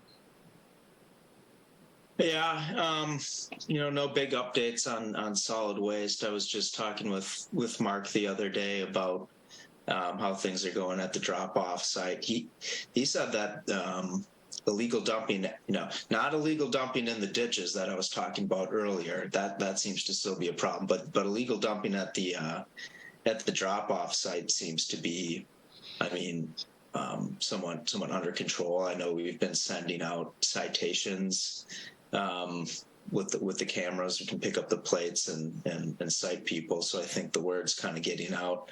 From him, he said the biggest issue there is still with the yard waste drop-off area. People putting in, big logs, brush, not yard waste. Mm-hmm. So there's signs up. I don't know. That's a tough one. I think without having an attendant there, it'd be pretty hard to control. And with the license plate camera and readers, and it's pretty hard to tell. They're throwing something out of the car. Is it bigger than a thumb size? Maybe not. Sometimes it's obvious. But yeah, that one's a little bit of a challenge. I was actually just at one of the City of Madison drop-off sites just this past weekend, and I thought they were kind of doing a pretty comparable thing. They do have an attendant there, which was nice. You can ask them, I've got some other stuff at home. Can I bring this? And you can get an answer right away. He didn't look at my ID or made sure I lived in Madison or anything like that. But it was still nice to have that. And no, that it was a pretty busy site. 10 cars there, kind of directing traffic. But maybe someday that's something that the city could look into funding a position. If anything is going to cut down on outside residents, illegal dumping, having a person sitting out there the whole time. But it doesn't sound like it's really a major issue right now. So other solid waste news. Ben, how's the cardboard? I was there last weekend, I think, and I didn't see the cardboard bins overflowing. So is that under control now? Yeah, I don't know. Maybe it just kind of goes in spurts where, maybe, and I don't recall when we talked about this last, where it was a real problem, maybe after Christmas or something, when there's a lot of cardboard or something. But yeah, Mark didn't mention that, the cardboard containers were being filled up constantly. So it seems to be okay. I wonder if you could get reports from Pelletieri, because maybe the volume has dropped off. Maybe we don't need the frequency of pickups. We can reduce that a little bit, save some money. Yeah, we can certainly get that data. Look at the trends. Good, thanks. When is the next RFP for solid waste? How far is that out? Pelletieri's service ends end of 2024, so very early next year we'll be looking at that process. Now, in Pelletieri's contract, they do, there is an option to basically re-up for a year, or in 1 year increments for 3 years. I haven't talked to finance about that, or if that's something that the city would be interested in doing at all. They didn't lay out what prices would be if you were to go that route. So I don't, unless the prices were essentially the same or no greater than the increases that had been laid out in 2020 to 2024. That may be a possibility. I think with the city's procurement policy, it's probably an RFP next year. How often, when we're doing that process, do we consider establishing municipal services as part of as an option in the RFP or as part of the conversation? Can you say that again? So I'm also interested in the timeline on this, because I think we need an RFP for solid waste, and I'm curious how consideration of establishing Fitchburg Municipal Services kind of weighs into this process. Like us running it ourselves. Our own calling and collection. Ooh, I gotcha. Well, I mean, the city of Madison does it. We would probably have to start looking at that like a month ago or now, just to see what the cost. Because I really don't know. You know, you're buying trucks. You would still take it to the Kip Street station, the Pelletary station, I assume. I think they, you know, their recycling facility is as good as any in the area. So they'd still be processing it. Yeah, that's a good question. You know, it's staff as well to drive the trucks. I mean, it might be something What's your drive behind that question, Josh? Say that again. I was just wondering, you know, just kind of the intent behind your question with that. What are you thinking? I find the service variable, depending on what type of thing is being picked up. I think there are some practices that they do that I not find all that appealing, and I was really put off by their, you know, answer to any element of a green question of, you know, what are you doing for your fleet trucks and what are you doing in that space? And so as a community where I think this is a significant piece of what we look at from like a resource conservation perspective, as well as just an energy use perspective, I would love to understand what it would take for us to control our destiny a little bit more in that space, and whether or not we engaging in, you know, a single year to allow us to, you know, assess that. Another 5-year contract just feels intense to me if we're not at least having the conversation. So I just would love to understand. Josh, I just want to mention that this is our first experience with the new rep from Pelletary. Their previous fellow retired, and he was absolutely wonderful. I mean, he answered all of our questions. He got back to us. He could not have been more customer service focused.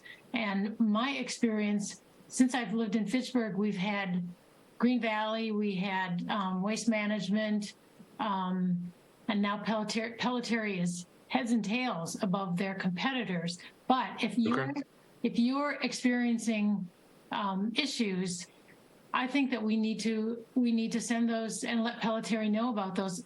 Ben is supposed to be getting a report from Pelletary that lists the complaints that they've received or the questions that they've received, like missed pickups, blah, blah, blah, blah, blah. Maybe we should spend some time during a meeting and reviewing those. But I think it's important to give Pelletary feedback on whatever the variability problem that you're seeing is. I've contacted them directly, and I've been very pleased with their response. And if we're concerned about them not using compressed natural gas trucks or switching to something more environmentally friendly, then I think we should have that conversation with David Pelletary, who's the owner. So,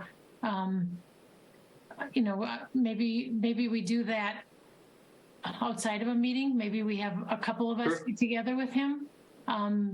Maybe you could arrange that, Ben? Yeah, sure. And I think, you know, Josh's point, you know, maybe you do like a 1-year extension just to give yourself a little bit of time to do some sort of a feasibility study to see exactly what it would take to get your own kind of waste hauling done.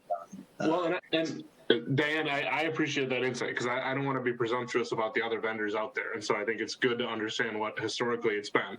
I would honestly say my 2 biggest areas are the brush collection and the leaf collection. And so in truth, if they could talk to us about their planning on that and the fact that they're going to get away from bags, because I'm not at all a firm believer that that's a better environmental option. I think we're throwing away an immense amount of plastic, and it's just way less convenient. And so, and I think the brush collection, putting that in a truck and not using a chipper, and that one is, I would say, where I get the variability. But, you know, either if they can look into addressing that, or if the city would carve out a couple of those more kind of specialized functions, and we get a couple of trucks to just do those pieces. I don't necessarily have an issue. I like how they support recycling. I think they do a good job of trash pickup, and I think that they address the issues that we've raised. And so I think maybe it's just a conversation around those specialty pickups, and if there's a better option for us there or something like that. Sure. And moving towards green vehicles, the other thing that I'm interested in is having waste audit information so that we know how we're recycling as a community. So my thought was building that into potentially the next RFP is getting some more data from our waste haulers on how we're doing from the recycling and kind of both angles, how much waste is going into our recycling and how much recycling is going into our waste. I got numbers for how much waste is going into the recycling, and I was told about 9%. Keep in mind that our recyclables are commingled with other communities, so when they give you a number, they can't give you anything specifically for Fitchburg. But as I recall, our contact there said if we want a waste audit, all we have to do is ask for one. And it's in the contract. We can do it. There's a cost associated with it just for their time. It's minimal. So certainly it's something that the city could do. Maybe it's time that we do that, but not during the summer when things smell so much. Yeah. Well, and another thing, so Dane County had applied for an EPA grant to construct an anaerobic digester at their new their landfill facility across from their existing one. So if that were to be constructed, I think that would, so when the city has done these kind of organic waste collection programs before, I think the biggest kind of bottleneck was, well, okay, what do we do with all of this now? Yeah. So having that there, now we can provide them with a steady flow of feedstock for their digester. I think having that facility so nearby would really make organics waste collection very feasible, and something that the city could seriously take a look at doing, citywide. So in the next RFP, I think we'll want to make sure that we include that, and whatever company or whatever vendor is selected has that capability, or the city of Fitchburg would have to, take that on themselves. Yeah, I think we should maybe. That might be a reason to do only a 1-year extension, depending on when I can't remember when the digester is supposed to be finished, but we have 1 minute left. Right. So I'm going to get fired as the vice chair. I'm going to get fired as But maybe we can talk about that at another meeting, dig into solid waste a little bit more. I think we're having some good discussion there. So I wanted to kind of roll with it a little bit. But anything on the stormwater front, Ben? Oh, yeah, I'll be quick. So we got another public meeting for the Seminole Glen Stormwater Study, June 22nd, 6 p.m. at City Hall. Just staff are working a lot of project work right now. A lot of field work inspections. The Cheryl Drive project is about wrapped up. A new part-time environmental engineer started today, Andrea. I'm sure she'll probably bring her on to one of these meetings just so you can meet her. So we're very excited for that. I'll pass it on to Phil, I guess, if there's no questions. So Ben, you're going to set up a meeting with David Terry? Yeah, I'll reach out. Thanks. I'd like to be a part of that too, if I could. So then sustainability, Phil, we've covered this topic quite a bit today, so I don't know how much more you got in you. Let's just say I don't have anything to add that's not in the packet. Good. Very good. Any other activities by other members that they want to mention? Just big thanks to this committee and the staff I feel like we've had a couple of really successful events in the last couple of months. an e-cycling day, the PFAS event, and the bike event. So it's been really nice to see those and see the community engaging. So appreciation on that. I'm not sure that you mentioned, Chris, but our attendance at the e-cycle was, did you say like 45 people? 45 people, not including all of us that were there. So it was Really good. probably closer to 50 plus when you included, everybody, but at least 40 to 45 people from the community were there, including the mayor, attended the event. Great content. I thought the two experts that were lined up by Ron were really on point and provided a lot of great information on e-bikes. Anything else to add? All right. I don't think there's any other announcements, so I think at 9:02 we'll adjourn the RCC meeting. Nice job, Chris. Thanks. Thanks, everyone. Thanks.